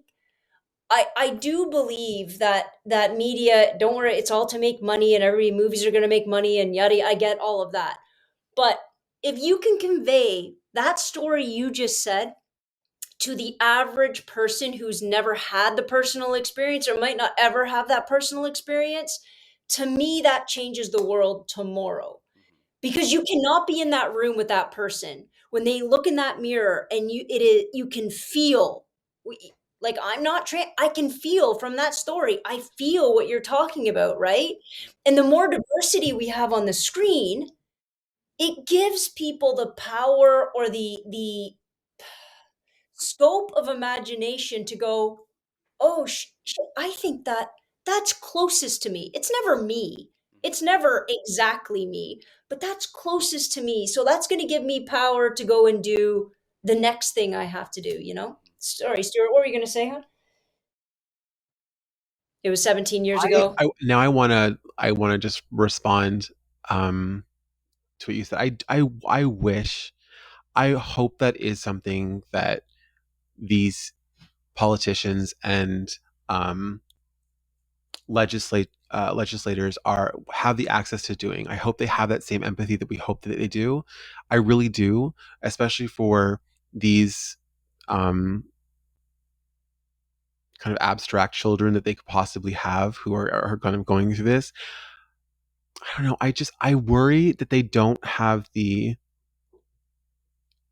empathy and the depth it takes to actually take that in from what it is. And Yeah. I want to believe it, but I think that's my like the prickly nature of who I am, where I'm like, No, I don't know. Well, but it's when I say a guy like that, when I say a guy like Ron, I don't think it's going to be an empathy for a random kid. It won't. And a lot of people, it won't be a random. It has to be somebody Mhm. who know, and you guys know this. I mean, I'm assuming you guys were, not your whole family wasn't running down the Pride Parade at the same time. Nope. People we know, right? The people we know, we don't change all of them, but we do change a lot. And even if we think we don't change the most hateful person in our family that never accepts us or never whatever, even in their head we've changed it just a little bit. Because guess what, you've had to sit at the Thanksgiving dinner table with me and you had to realize I'm exactly the same person, I just date hot women. Like, you can't you can't be, but you need to be put in that. So when I say it has to be Ron's son, I quite literally mean that. It has to be forced upon him because he will never go out of his way to learn that. He will never go out of his way. And I don't think a lot of people have empathy. I don't just think it's Aquarius. I think a lot of people, I think a lot of people, not even by choice, but I'm thinking about myself in high school and I just didn't have it. Because if you're not self aware, how in the fuck are you supposed to have empathy for somebody else? That's a good point. And so many people, I think anybody propagating hate around here, whether we're talking about politicians or individuals, they have zero self awareness. So, how on God's green earth we can expect them to understand anybody else walking beside them or those lived experiences because they have no idea of who they are? They've never tried. They put on a mask, they've been taught what they're supposed to do, and that's it. They're going to walk through this life like that. Mhm. So, in order to crack that, it's going to have to be one hell of an earthquake underneath them, which is why I say it. It has to be a sun. It has to be somebody in their very close stratosphere Someone close for to home. it. Yeah. Yeah, it has Because to. honestly, it's education. So many people don't understand even the difference between sexual identity and gender identity. And they're so, They're still arguing about it right now. They're oh, still saying 100%. sex and gender are the same thing. It's Because everyone absolutely should not. learn the gender unicorn. But what's sad is You were but they're all about just sexualizing the experience where it's not about sex. And it's like I said earlier, it's like we are so quick to sexualize a teenage story. We're so quick to sexualize a trans story. We're so quick to sexualize a gay man or a lesbian story because it's easier to see us as those oversexed, crazed villains than as the hero of a story. We're never allowed to be the heroes. That's why all of the villains in a Disney film just have a little bit of flamboyancy, a little bit of bisexuality, a little bit of queerness, because it's never it's never the queer person that saves the day. It's always us either being the victim or the villain. And Well, until they look at can see LeFou. us, oh yeah, well he couldn't Like, literally bam. dance with a man for 2 see seconds. LeFou? Remember Did you see LeFou and Beauty and the LeFou? Beast, the LeFou? LeFou. He danced with a guy. He had that character that he danced with had a one cross-dressing incident. It was played for laughs. Um, it was queer coded. The character turned around, sashayed away. Yeah, but what I But loved, that scene was cut. Both yeah, scenes were cut in the Asian market because they Yeah, couldn't be shown. but I love yeah. that And scene also, because yeah, he puts the dress on and he has this proud look in his face. He puffs his Yeah, chest, he smiles big, and the wardrobe says, "Go, be free," and yeah, she's yeah, smiling, and yeah. I'm like, that's amazing because it's just a And you know quick. what? If everybody else would have shut the hell up about it, that is all kids need to go. Like, everybody's like, oh my God, you're going to convert. You're going to, no, no, no. That's all kids need to go. They don't think anything past the fact that he really liked wearing that dress. Yeah, That's it. that's That's my as far as his head's going to go. that's my Vita He Bohem really moment. he thinks he's exactly, Mhm. and we're so bent on socialization and we're so bent on limiting. And when I hate it because the word grooming right now, I can't even, but we're so bent on brainwashing and limiting and constructing that the mainstream culture puts all of that on the gay community when in essence it's all they've been doing forever. Yep, right. because Right, that's it. kids don't understand sexuality. They don't understand sex just as much as No. they don't understand themselves. And it's them No. learning and becoming the people they want to become. And I wish I had known I was gay in my teens, because then I feel like at least I would have had those crucial years to develop myself and my personality, so I didn't spend half of my 20s, if not all of my 20s, trying out 7 different personalities and 7 different ways to see maybe this is the one. Am I the crazy vapid queen, or am I the socialite? Am I the butterfly, or am I the mother figure? Who am I? I don't fucking know. But like, Right. you don't That's a get great to. point. Yeah, That's a great point. And I think if we're going to create a gay movie here, I think the gay we should. movie needs to, we should. I love it. It needs to look something like this. You come out. I remember when I came out and I told my friends from high school. I was very nervous to tell all my friends from high school that I was gay, right? Because I didn't come out at 25. And I came out, and probably my closest group of girlfriends, we were playing pool, and I told them that I was gay, and they weren't surprised. One Was of it them because was. you were playing pool? One of them was. I'm really good. Nice, one of nice. them one of them knew. But at the beginning, they were all like, "Okay, fine." And then I talk about who I was dating. But then we just talked. Right? It was the rest of the night. And by the end of the night, I had a friend of mine come up, and I meant to do this TikTok. And she goes, "Joanna, I've known you for 12 years, 13 years, however long it was, and you've always been a close friend.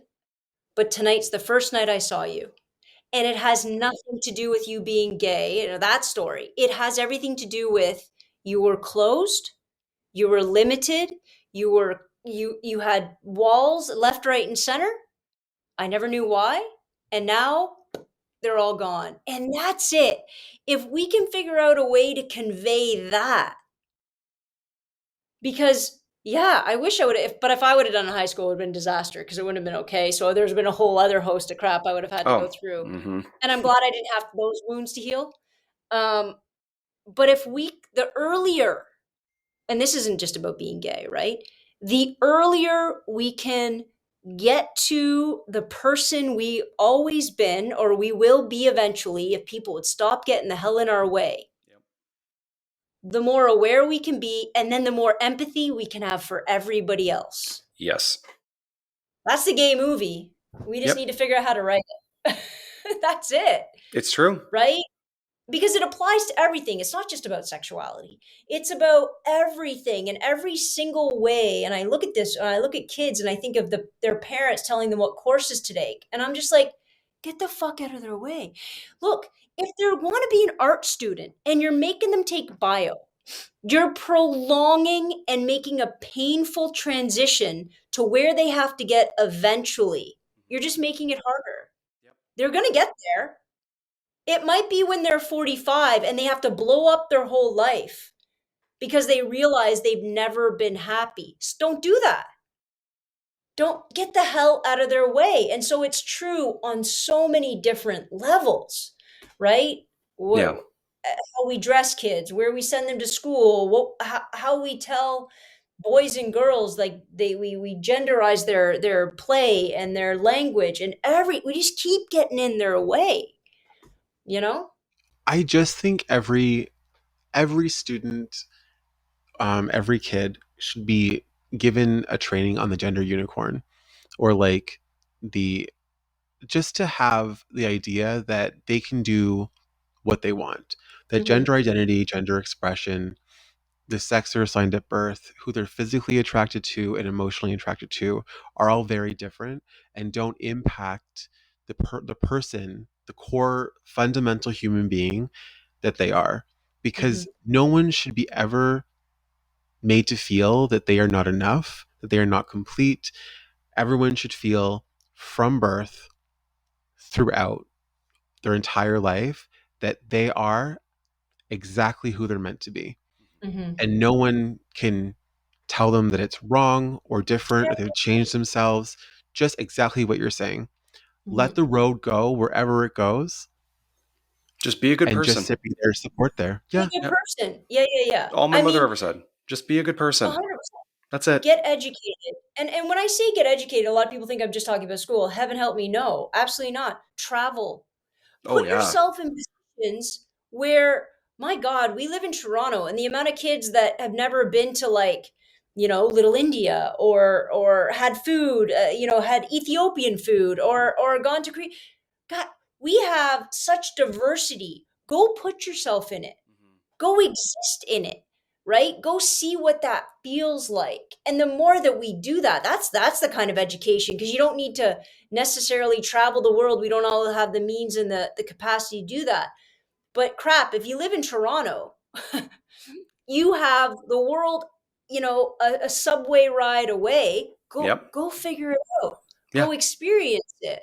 And rather than closing this off and limiting who you're going to hang out with and where you're going to go and who I'm supposed to marry and what religion I'm supposed to be and all, it's exhausting when you think about it in its totality, right? Um, and it's funny because you talk about that, Stu, and my grade 7 and 8s can have the discussion about the unicorn without me even saying it. Mm-hmm. They'll 100%. tell me. They'll tell me, because like they just get it. And they're it's a I have a guys and girls in the class. Actually a trans girl. I have a diversity of kids, and they just sit there and they are on it and they talk about it, and they don't need to be separated into different groups, you know? Mm-hmm. And is there giggling? Sure. Is it okay to Because they're giggle at kids. things? Yes, it is. You know what I mean? Like, but the more we try to restrict that, and I feel that about the sex ed curriculum in Ontario right now, although I don't care because, I teach kids. But when Doug Ford put it back to 98, I'm just like, what are you doing? What what are we doing here? What are we trying to take away from kids? Because that's all you're doing with that curriculum, right? You're limiting what they get to understand and talk about and discuss. And by the way, in this day and age, guess what? They're not going to wait for the one copy at Blockbuster to rent and secretly smuggle into their house. They're going to type whatever the hell they want in to their computer, their phone, and you want to know what, mom and dad, if they don't have one, guess what? They're going to use their friends when they go to school. Yep. Right. Let them get educated. Otherwise, I can't even imagine they're going to educate themselves on whatever website they find. I've always been so irked because when it comes to, like, I had maybe 2 years of sex education when I was in grade 7 and 8 in Manitoba, and then never again because I moved to Ontario for grade 9. I think I was 13.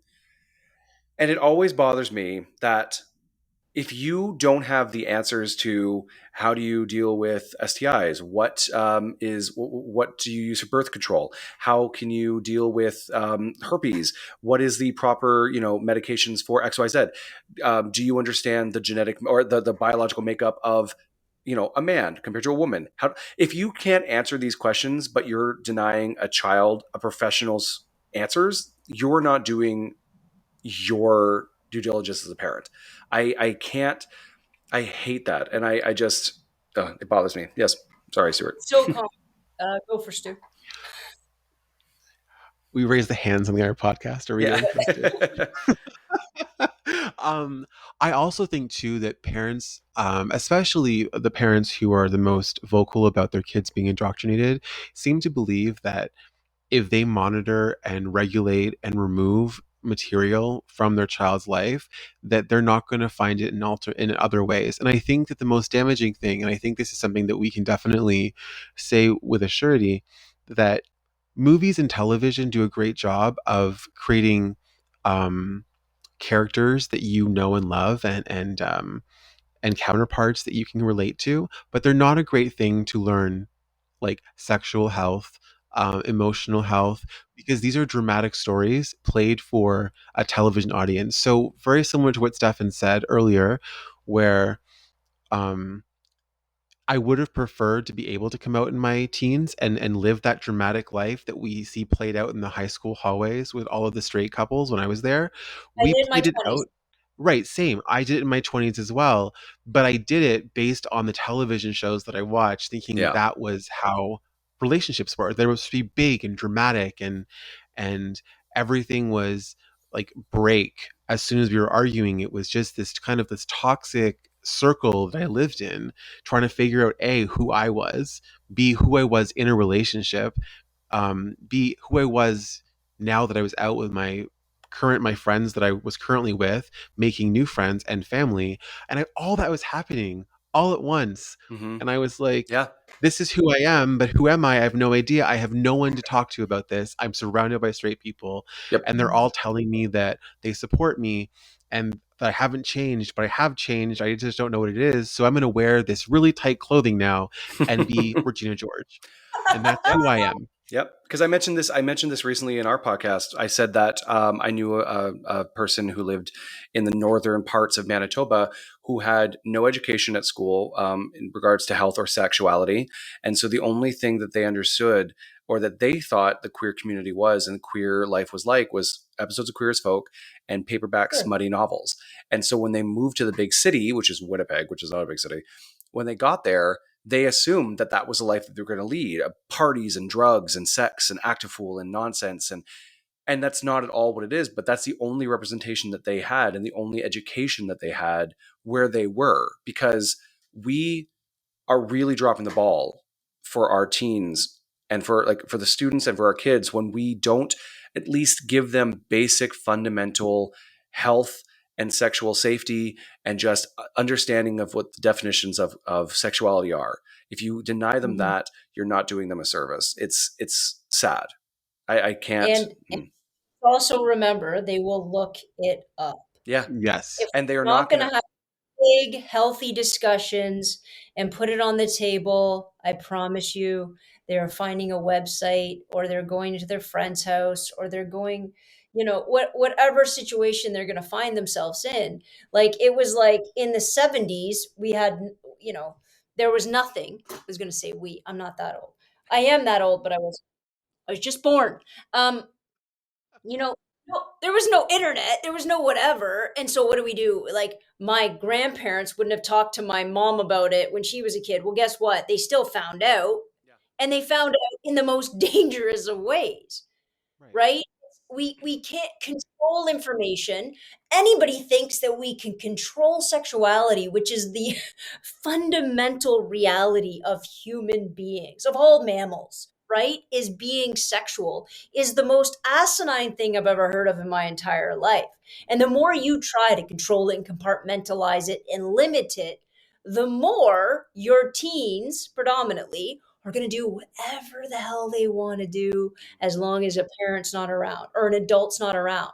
And that, my friend, is how people get into very dangerous, terrifying, life altering situations because people 100%. weren't willing to have the conversation. I'll be damned if I'm that teacher. I will always answer any question. I'll take whatever trouble I need to get into after. Go ahead, Stu. I want to actually respond to what you said. It's so important. And I think that is like you hit the nail on the head because honestly, like for me, I'm going to speak for myself and Stefan can definitely jump in if he feels the same. And I would actually love to hear it from you too, Joanna, because I actually don't know this, but like I learned everything it was to be I'll back up.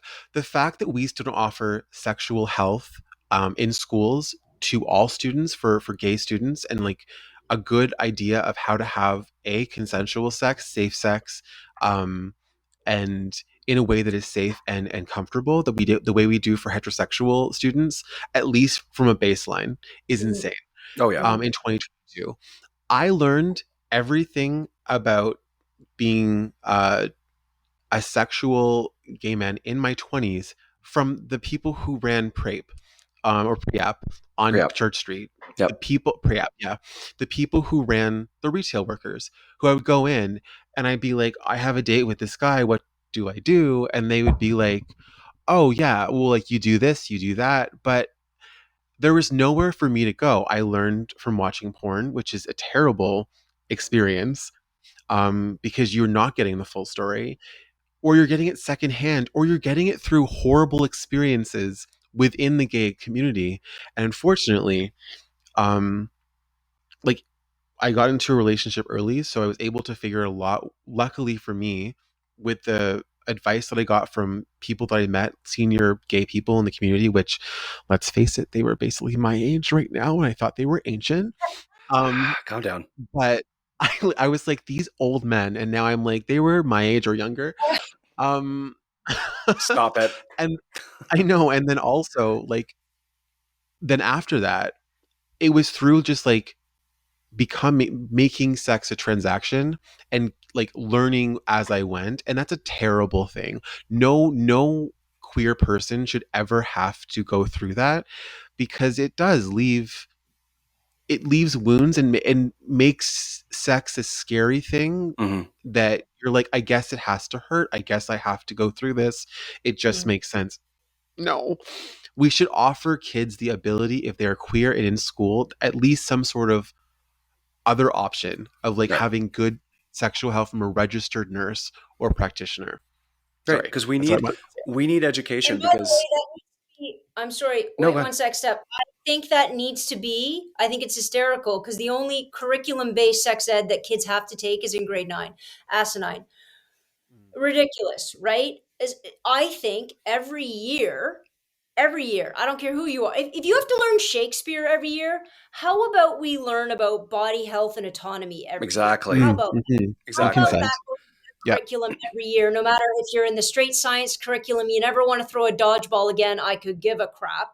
But this is going to be a part of our curriculum. And sure, bring in registered nurses, bring in whatever kind of professional, whatever way we want to make it clinical, because that's what parents would be like. Well, it needs to be so separate.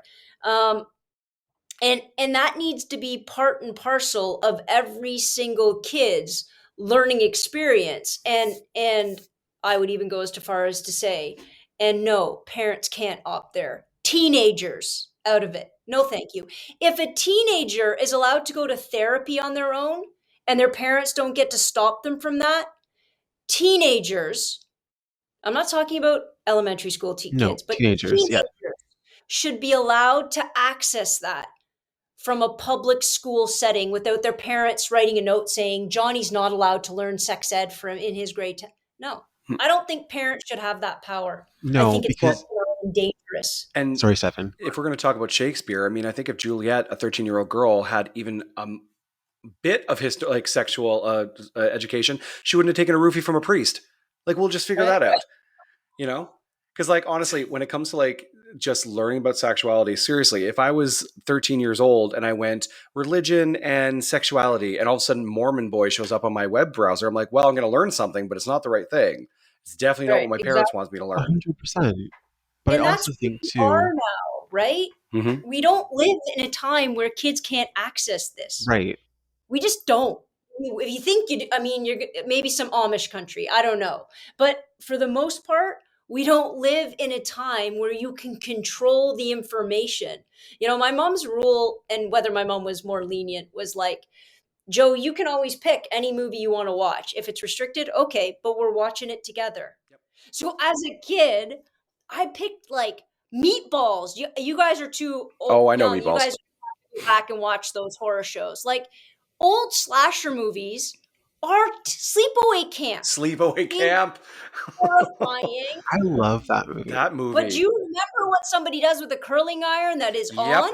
Yep. Do you see what I'm Which I saying? don't think would have killed her, but like definitely would have like caused some serious damage. But my mom's rule was you're going to watch it. You're going to watch it with me. And then when you have a question, you're going to ask. I was a nurse, but you're going to ask me. And there was something very empowering. I never felt shame. I never felt, now I didn't watch anything gay. I mean, that would have been probably a little, it just wasn't around at that point, I don't think. But sexuality sure as hell wasn't shamed in my house. And I think, that's incredibly important. And if you're not comfortable as a parent to do that, you get comfortable, or at the very least, don't stop your kids from going to get educated when they have legitimate questions.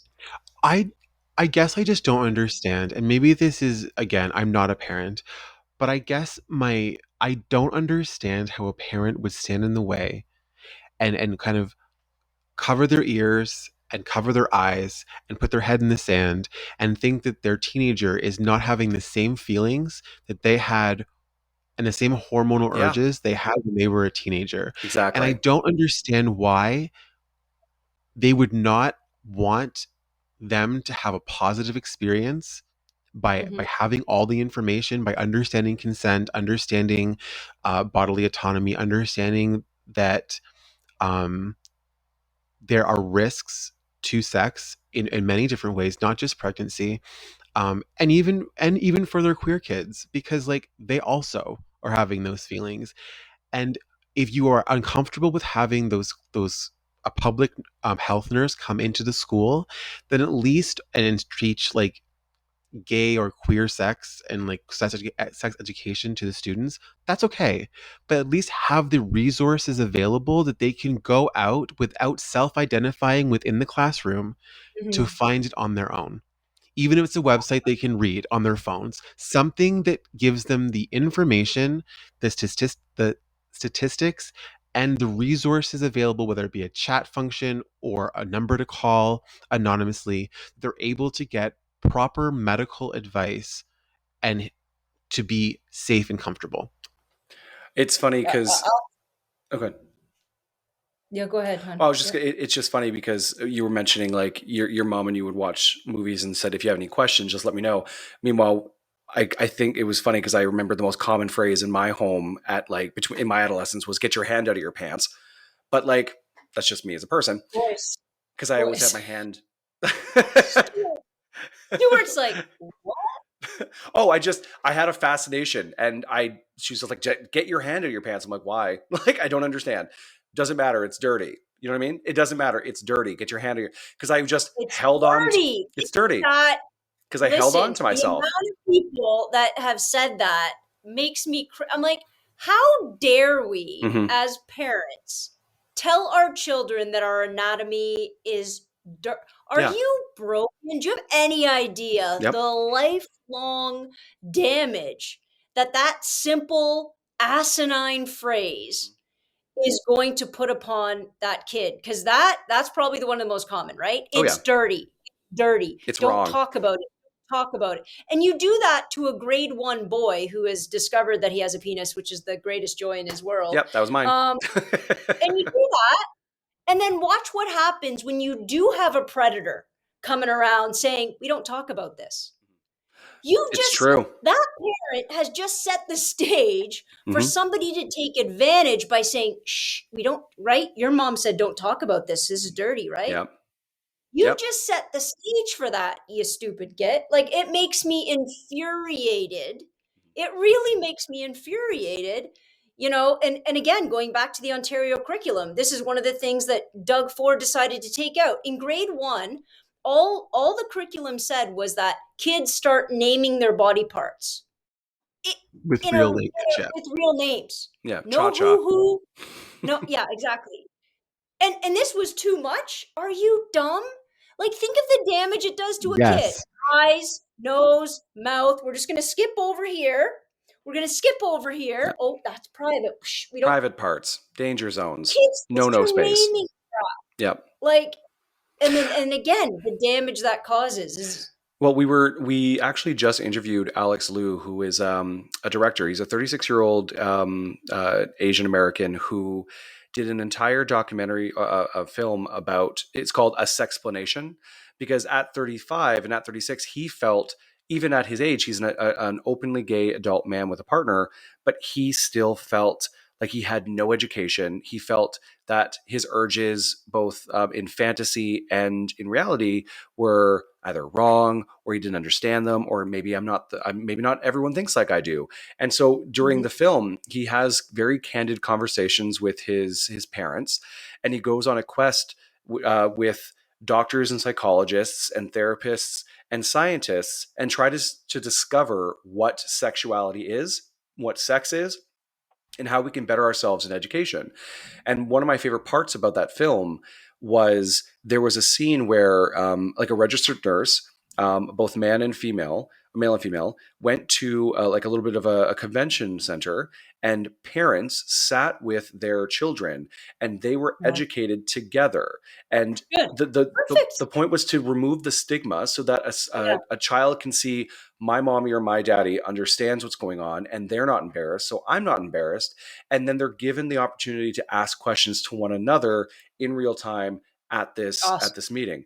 And it's so educational and so powerful because you're taking away that fear and that stigma and that issue where you don't feel comfortable or confident enough to have that conversation with your children, and vice I think versa. that's a great idea. So That's a great idea. it's one of And those I would things where I'm open my like, classroom to that as well. Do you know oh what I yeah, mean? It's just like we need to start if we really do want to change stigma and rates of assault and rates of unwanted pregnancy and all of the negative things that we surround it. It doesn't come from shutting up.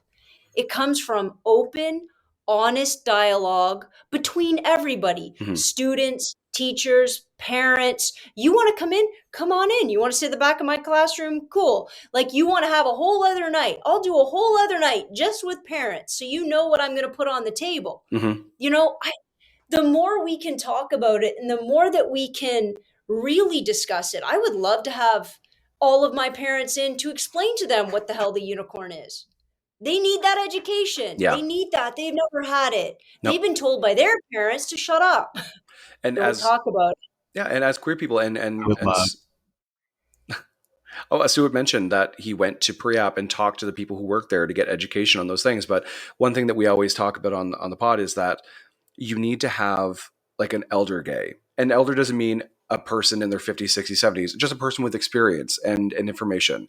So it's never about like someone, Like like you, it could be. Stefan. Thanks, Stuart. What fun. We have fun. No, Oh but my God. when I was that I, age, when I was 19, I had a fairy gay mother. And we always say we encourage people to find your fairy gay mother who helps you with your education on sex and health and the community and giving back and your history and learning all this stuff. I had this background actor, ragtag, cabaret, drag queen extravaganza who taught me everything, barista, who taught me yeah. everything about what it meant to be camp and queer and not being afraid to get tested and buy those condoms and use that lube and have fun and act a fool and try everything once. And we always say we encourage people to find, if you're not getting that education, or even if you just want to learn about your history, just go out and just meet someone and just ask them questions, because they probably have a huge, beautiful, bright history that you want to know about, The queer tapestry of experience is important to not only respect, but also everyone should add to it. Everyone should be part of that queer community. And I often think times we tend to exclude members of our own community and don't give them the same information, um, and gatekeep what it is to be queer or what we think queer is. Mm-hmm. And I do think and I think that the youngest generation coming up, Gen Z, I think that they're a lot better at making sure everybody has a voice. And I think it's something that millennials and Gen X are catching up to. Yeah. Because we spent so much time trying to find our voice. Yeah. Please find someone as old and experienced as Stuart, someone who's lived, someone who's seen so I am many things. You know what from else? over a bag. And you guys know this. I mean, we're sitting here right now, but not only is there delineation of age within the community, like within, you know, gay men, gay women, bisexual, but there's that separation. Yeah. Do you know what I mean? Yeah. How many rooms have you ever sat in where, there's been people who are trans, lesbian, gay, like the whole gambit, Mhm. and then we put all of that stuff on the table because that tends to not happen. Well, no. For No. many reasons. You don't want to come off as rude. You don't want to ask questions. Like I've joked a few times after watching Queer as Folk, where I'm like, guys, is this what's happening? Because I mean, you can see it's a different kettle of fish. Mhm. No pun intended. But we don't do that, right? And again, it's just about closing those doors. It's kind of like the dividing the kids when you're in grade 9 gym. All the Oh, yeah. guys to the left, all the girls to the right. But that kind of sexuality and that kind of openness and that kind of freedom, I think, would do everybody a world of good. Oh yeah. But I was one thing, and then you Yeah. can. I was going He to say interrupts me that all the we time, it's have fine. mentioned in the past. be careful. I am very old. You're falling apart. I am. I'm holding on by tape and just a couple of strings. There's a portrait somewhere that's melting. It is. It's yes. It's up in someone's attic somewhere. What I was going to say is the fact that I think that we in the queer community talk a lot about safe spaces. And I do think that when we talk about them, we talk about them as an individualized statement. This is a safe space for me and my community of people, but my community of people is whomever I hang out with and is the kind of the group that I feel most safe in. And these spaces that we occupy are safe spaces, but they're actually not. And I They're think that you not. hit the nail on the head because they're not safe spaces for the wide variety of our community. It's safe spaces for very specific people. Mhm. And I think that as a community, I think we have to start moving more toward when we say safe space, we mean safe for everybody, Right. safe for everybody encapsulated in the LGBTQIA plus community to make sure that everyone feels that same sense of safety, that has that equity across all of us, and that we're all there to not only push away critique and harassment and violence and work to kind of make it a safe space and a safe world for all of us, but also to lift each other up and to make sure everyone feels like they have this same weight in their voices. And I could talk at length for hours, and I won't, about that exact topic of just a safe space, because we recently I spoke to two trans women of color recently, and when we were having our conversations, we asked them specifically, like, if we had we try to create these safe spaces for everyone to enjoy, but what we're really saying is we want you to come, but our trans brothers and sisters don't get the same respect or tolerance that we do. Our POC queer community or Two Spirit community does not get the same respect that we hope and wish, and that's internal as well. The biggest thing that I noticed is when I said to them, "What can we do to create more inclusive queer spaces, that safe spaces?" They said, "Stop calling it a safe space because it's not." Because gay men, and I'm calling it all out, gay men, not me or Stuart, but gay men in general are so quick to think they're being witty and funny, but harassing trans women. You know, when you look at a trans woman and say, "Oh, if you dress like this, you'd look fierce. Oh, if you just change your hair like this because I think it's Drag Race." This is a person living their life. Leave them alone. They are trying to enjoy this safe space just as everyone else. One of the stories that she told me was she went to the washroom, and as she was leaving, two straight white women, we found out straight, in a queer space said, "Why did the song 'Dude Looks Like a Lady' just come out of my head?" and giggle to one another. And that's not fair. That's not fair for her to feel like she can't feel safe where she is supposed to be celebrated. And what was interesting is both those women said, "I feel more comfortable going to a straight bar where I'm just another woman in the crowd than going to a gay bar where I'm noticed immediately." And I find that sad. And I think that's one of those things where, as a community, we have to work on that. We have to build real space and real community within our community and not just say, "Yes, we're part of the rainbow." Show it. Show you have respect for that person. You know? It needs to start with conversation, and we also need to remember that every single person, a part of the gay community, wherever you happen to lie on that spectrum, you have faced. You're going to have a bit of a protective bubble. Mhm. You're going to have a bit of a chip on your shoulder. You're going to have there will be a little bit of a fear component, right? Like, why? Well, because you've come up against it.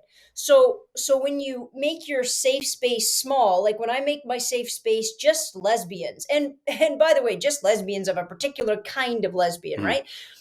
I create that bubble. I do that not just because I'm trying to create people that are like me. I'm trying to make sure there's nobody that's going to throw stones or come at me sideways based on questions or innuendo or jokes or whatever. But in the same moment, we have to make space for the conversation that might be uncomfortable, and people are asking genuine questions that they are ignorant to. Mhm. And I have to be able to, like, as a gay woman, I have to be able to put down that chip on my shoulder for a hot minute and decide one of two things. Is it a legitimate question coming from ignorance, or is it a question is it a question, is it a bigoted question? Mm-hmm. And those are two different people. Yep. And I think as a minority community, the hardest thing, and I can't expect it of everybody at all, but the hardest thing we can do is when somebody comes at you like that, to put down your instant I'm going to smack you back kind of reaction, Mm-hmm. and come at it with, was it ignorant, they just don't know, or was that them being pointed and aggressive? Because those two intents should elicit different responses. Yes. You know, and again, it goes back to the way that I try when people say, are you a dude or a chick? Right? So such a comment that I get all the time. Me too. It bothers me none. It bothers me none. I don't care, right? But that's because I've never faced significant violence going into the woman's washroom and Right. somebody grabbing me thinking I was a guy and beating the hell out of me. Right. Because if that had happened, I don't know if I can answer that question nicely anymore. Mm-hmm. I do think that what I've seen on TikTok and social media, I will say especially TikTok, and I'm going to use TikTok as an example of this, because it's a platform that I'm most used to in my puberty, Adolescence, yeah. Yeah, my like, yes, my Your budding boyish voice. adolescence. Jesus, is the fact that what I absolutely love is that there is a space for people to learn and have these conversations and have the ability for other people to teach on a platform that is accessible to people that are not just in their area. Because I completely agree with you, but I am a strong proponent of, I do think that people and allies and people who want to be allies have to do their own research and education. And I don't Yeah. think it's up to you or me or you, Joanna, to educate them. But again, to what you said, if they come with qualified questions or a question about something they've talked about, I have no problem helping. I have no 100%. problem giving clarification if I can, if it's my place to go. But I also think it's important to know that, and I think we said this in the last podcast I was in, Joanna, when we were recording together, is the fact that I am not the expert on all things LGBTQIA. Oh, it is, yeah. Just experience. Exactly. And I am still learning things, and I Mhm. use the wrong terminology sometimes, and I catch myself in some of those very easy um, uh, shaming jokes Mhm. that and those kind of pejorative statements that we throw at each other as comedy. Um, but I do think that TikTok has opened up a portal and a platform for people to be able to reach out and have the space and the framework to ask those questions in a comfortable way, especially if someone's talking about those issues. Like you have Dylan, for example, who is currently going through a transition, who is at 100 and I think 11 days of girlhood, Oh, and is I don't know what this absolutely is. lovely. Is this Dylan like Mulvaney, a they're transition a that's being TikTok followed on creator. TikTok? Okay. Cool. Yeah, so they started the transition on TikTok. She is uh, keeping everyone updated with how everything is experiencing, and really has positioned it as, let's transition together. And she's asking questions, but it's a wonderful thing. I think that it offers a very easily accessible platform in Dylan for people to be able to feel safe in that, because she looks visibly appealing. And I think that's some of the like kind of pushback they're getting from the trans community, being like, of course Yeah. everyone likes her, she looks like a Disney princess. listen, but isn't that true of life in general? 100%. Pretty Oh people yeah, get no, things. 100%. Pretty people. I mean, Mhm. they get all we had this conversation. There's a lot of ugly people getting. I don't care what sex you are, what your gender presentation How it is. goes. Listen. Pretty people get all the Oh, advantages. It's the 100%. way it does. Listen, it suck? I drive a Tesla and I live in a condo. I didn't pay for any of this stuff. I get it. I There's put an no, Amazon wish list out, and it was just like, I want a house and I want a car, and they're like, yeah, for there's sure. I'm like, no thanks, everyone. that. Now I'm a little bit different because I think I like to put my feet into more aggressive categories of people because I'm under the delusion that the guy that comes at me, predominantly men, that comes at me hard, comes at me like calling me names or whatever. I'm going to turn this guy. Watch. I'm going to talk him out of his prejudice. Watch me do it. And I would say maybe 1 out of 30, I do it. But holy shit, do I feel victorious at the end of that? Because, and here's the reason, the person that's nice about the question, they've already been won over. They're good people. Mhm. They're already going to go look it up, right? It's not the person that's like with the Nazi flag out their window, but the person that's still coming aggressive because of how they've been raised, because of what they've said, because of whatever. That person isn't going to look anything up ever, never going to do their own research. And in my head, I'm like, I might be the only person that can ever I keep talking. I do this on Twitter all the time. Anna hates it. I'm just going to keep talking and talking and talking and never swearing, never calling them out, Lead with letting them empathy. say whatever they say, Leave empathy. and just going to keep until at some point maybe I win. I do it on my lives all the time because I feel like that's the space of the fight in a lot of ways. And I know it might be very self damage at some point. It could cause some damage, but I It's feel heavy. like that's the fight, right? It's Yeah, heavy but and it can I be appreciate that exhausting. about you. Mhm. Yeah. Yeah, But I guess. you're doing the right thing. I guess Like you're at I'm a least trying. teacher. Yeah. I don't ever take anything, for the most part. I take very little personally. Mhm. And so maybe it's my lack of empathy. That's just like whatever I've just shut down where I'm like, oh, he's not talking about me. Somebody came into my live the other day and goes, you have the worst hair I've ever seen. What are you trying to be, a dude? I said, listen, sir, you can The criticize. worst. What? This is what I'm saying. If you want to criticize a lot of things about me, you might be able to find my soft spot. I'll tell you where all my confidence lies. This haircut right here, sir. You're not cracking that. Yeah. But I made him laugh. I made him laugh because I wasn't having any part of that. Yeah. And then that guy stayed for an hour and eventually says, once in a blue, okay, I came in like a dick. I'm sorry. You're cool. And so in my head, that's those are the people. Mm-hmm.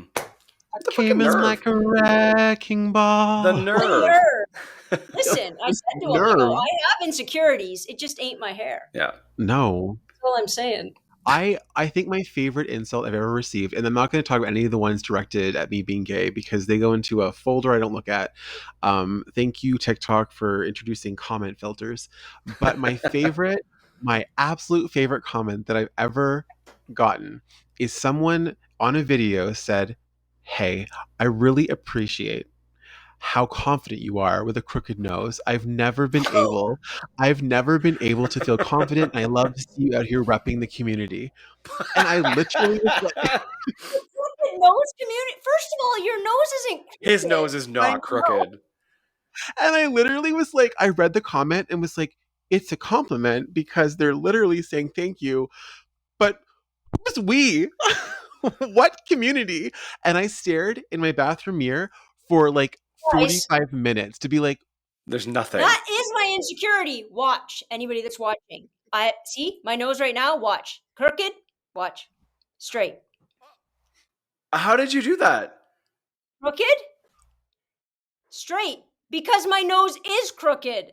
You can just move it like that? There's no bone right there. I'm going to see if I can't get a nose job, guys. I've seen how they do it. It's too much. Oh, no, absolutely not. Too much nip tuck. But if I had $5,000 and any sort of confidence, like strength of care, I would go get it done. I have a great nose.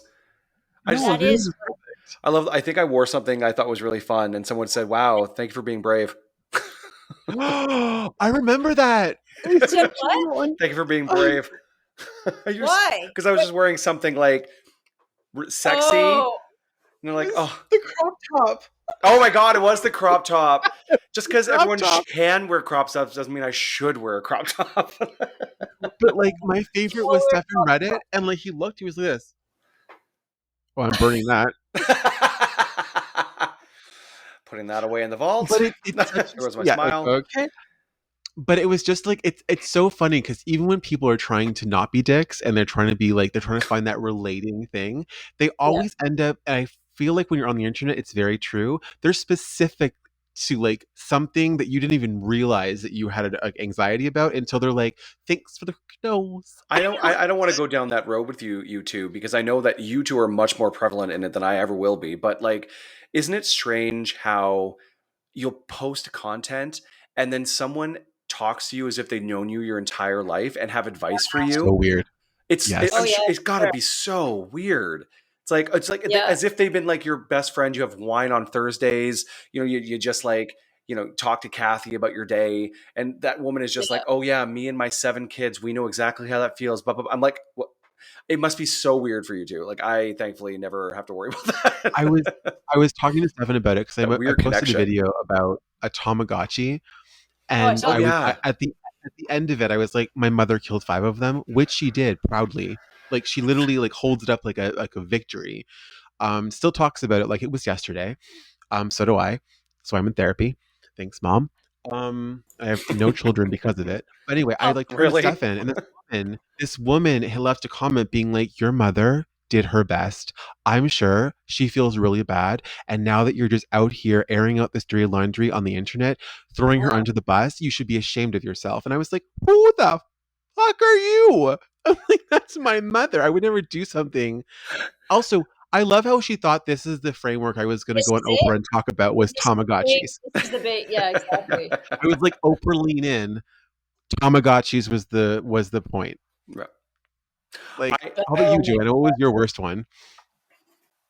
What's that? What was the worst comment you received on like being overly related to? Overly related. You know, it's usually when they catch me out in public. Like that's usually Because when they it's feel like like, they're a friend. "How's your mom?" And I'm like, Oh, What? Or there's something I got written up in the paper out here, and I didn't know anybody read them. Do you guys read a paper? I No. didn't know Sure anybody don't. read Papers exist? a paper, let alone whatever this was, the There's a wiki, this shortage. Durham, whatever. And more people have come up to me and will talk to me about what's in that article, which I mean, it was done a very long time ago. And now they've joined TikTok because of that article. I'm like, I don't understand what's going on here. You read a newspaper and then joined TikTok. Is that from 1970? I don't understand. They were using I their think fax it also, machines. I think they know other people in my lives because I talk about my grandma all the time, and they think because she's old, she's sweet. She's she, they think she has a favorite flower and she's this. I said to my grandma, I go, "Grandma, we need to do a TikTok about the real you." Because people are out here thinking that you're like, you don't, she doesn't cook. She's never cooked a day in her life. She doesn't like flowers. They just die. She is gruff. She's Like, me. she's gruff. She's a British grandmother. She has no, like, that taking, no, It's that tea doesn't and no exist. emotions. Tea and no emotion. Yeah. No, I was never hugged. I don't think I've ever hugged my grandma. Really? No, it's not a hugging family. We are When too my affectionate. when my grandma found out that I was gay, she found out after a bad breakup. And I went into her house, and I knew she knew because my mom had at this point told her because I was very upset. And this is her only response. She looked at me with her coffee, probably a cigarette in her hand, and goes, "What'd you think? I wasn't going to love you anymore?" And I'm like, "No." And that was it. I love that. That was it. She walked away. That was it. We never talked about it again. I had girlfriends coming to the house after that. No big deal. But that was the height of the emotional connection. I love those coming outs where it's just so like, and walk What away. do you mean? Yeah, get over yourself. Anyways, guys, we have been on here for 2 hours. Yes. Yes. We have to call it a day. We We have do. to do a Okay. part 2. Can I? Yeah. Can I I? loved how we started talking about movies and then just sidewind. Yep. I have to at least make one comment because I just need to get it out because I want to have your opinion on this. Okay. All right. Okay. I think The lead up is a lot, right? I know. I have. I'm I like have. on bated There's a breath. whole reason. I'm Xander ready. should Oh have. God, we're going to Ugh. Yes, Xander should have been the key. Wouldn't it made more sense that they put to this? never have gone on that show. Never have Yes, done on I the do. show. Because if you think about it, there is nothing about Xander that's important. He's the one who watches. He sees everything. Caleb makes it Almost very right clear. there. The heart. Where The heart. he easily could have been the key. He is close to the Slayer, but it made absolutely no sense for them to even be friends. That it was a weird, dorky, womanizing little creep in the beginning where his best friend died, Jesse dies, and the only connection he has to Buffy is Willow. He finds out first, so he's actually the first person to know Buffy is the Slayer. She has a connection with him because he saves her life. It's He true. becomes a non-romantic lead because they're like family. He's like her brother. It would have absolutely made more sense to reveal that Xander had this entire time been just a fragment of that reality created to protect the key, because who better to protect Xander than Buffy? She would have I'm done going to tell you everything the same. the only reason it wouldn't have worked was this. When it came down to the world dying or her killing Angel, she killed Angel. Right.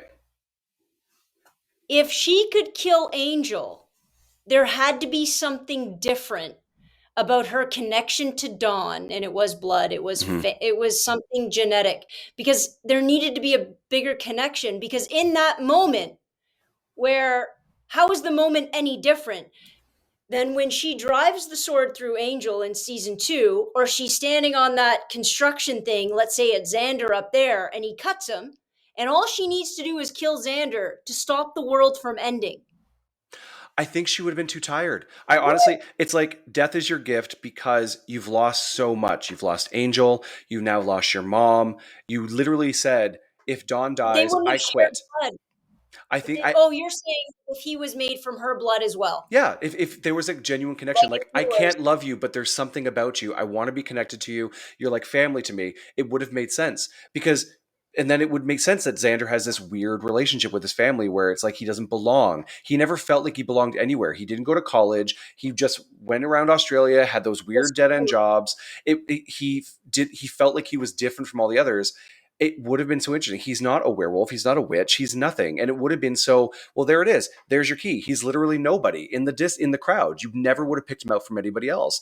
But the only connection he has is that she wants to protect him. I think it would have been so much better to make him the key. They could have made it. They could have changed it. But I'm just saying, Dawn's it definitely jarred everybody to just have a new character. But I think We can they come would back. have and had to talk really about build her relationship with Xander. Go ahead, Stu. Sorry guys, I'm gonna say this really, really in the nicest way possible. Xander was like the beginning of an incel. I'm sorry, but like in season 1, when he almost raped Buffy and remembered it, and then for the next couple of seasons continued to make inappropriate sexual jokes and advances toward her, I'm really sorry. That one was How the Jack. what? Sorry, when he Is was that the was Jack, when the the Jack? hyena, when Oh, he the was the hyena. hyenas. Yeah. Um, Right. continue to make didn't- sexually inappropriate advances and comments toward Buffy the entire time that he was on that show, up until the very fucking end. I'm sorry, but like his ideas towards women, his ideas towards Buffy, the things that he said out loud, the literal, he cast a spell to make Cordelia suffer so he could break up with her, and then had the entire town of all the women Yeah, well, careful what you in wish love for. with him. Sorry? Well, careful what you wish for. Exactly, but he was not a good character. I think that he was a direct reflection of what Joss Whedon thought a teenage boy should be, and considering who Joss Whedon became, and like we all kind of revealed later on, I honestly think Xander got the short end of the stick of He was being a little reflective of Josh, a little bit 100%. too reflective. But I do think that I would have preferred not a new character, it would have been nice if it was somebody within the core group of people, Yeah. because Xander really didn't have a place like Cordelia after season 3. It didn't make it made sense no for him to sense. be in the show anymore. No, it made no sense. I think he could have gone to Angel and maybe had a different character arc. It would have, well, see, if he went to Angel, then we wouldn't have had the amazing story with Wesley, which was one of the best character creations, Then he could have character died. arcs. He could have died. He could have, died. He could have died. Illyria is still one of my favorite characters of all time, but we're not going to get into her because that's a whole story. Can we come back and do a whole episode on Yes, Buffy? 100%. Yes. Oh my God, I have notes. Well, maybe we take it season by season. Sure. I love that idea. I think we have a 7-episode arc. Because I Not mad. To really do it properly, we have to limit ourselves to a season and just do it like that. Yeah. I love that. Let's do that. I mean, Stuart's literally been asking to do Buffy for years now. So, yes. Get your notes together. Guys, thank you so much. Thank you. For spending 2 hours with me. Stefan, where can people find you?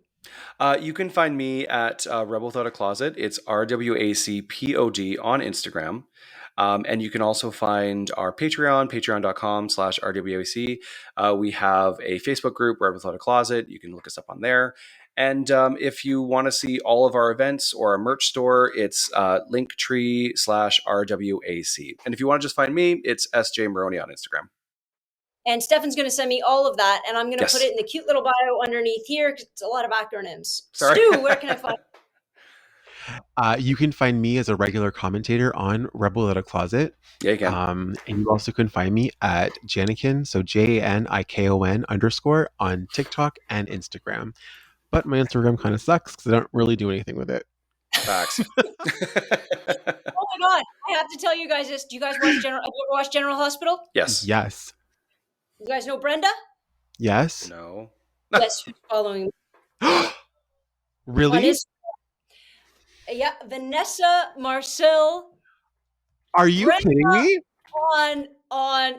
And she was also on 90210 in the later. Ooh, okay. She played bulimia. Yeah, I know exactly who that is now. In the bathroom. That's amazing. Now, if you can get Marlena from Days of Our Lives, I will die. I'm on it. I don't even know how it happened, but nonetheless. All right, boys, thank you so much for hanging out. Thank you. And we will see you guys next Tuesday, same bat time, same bat station. Dismissed.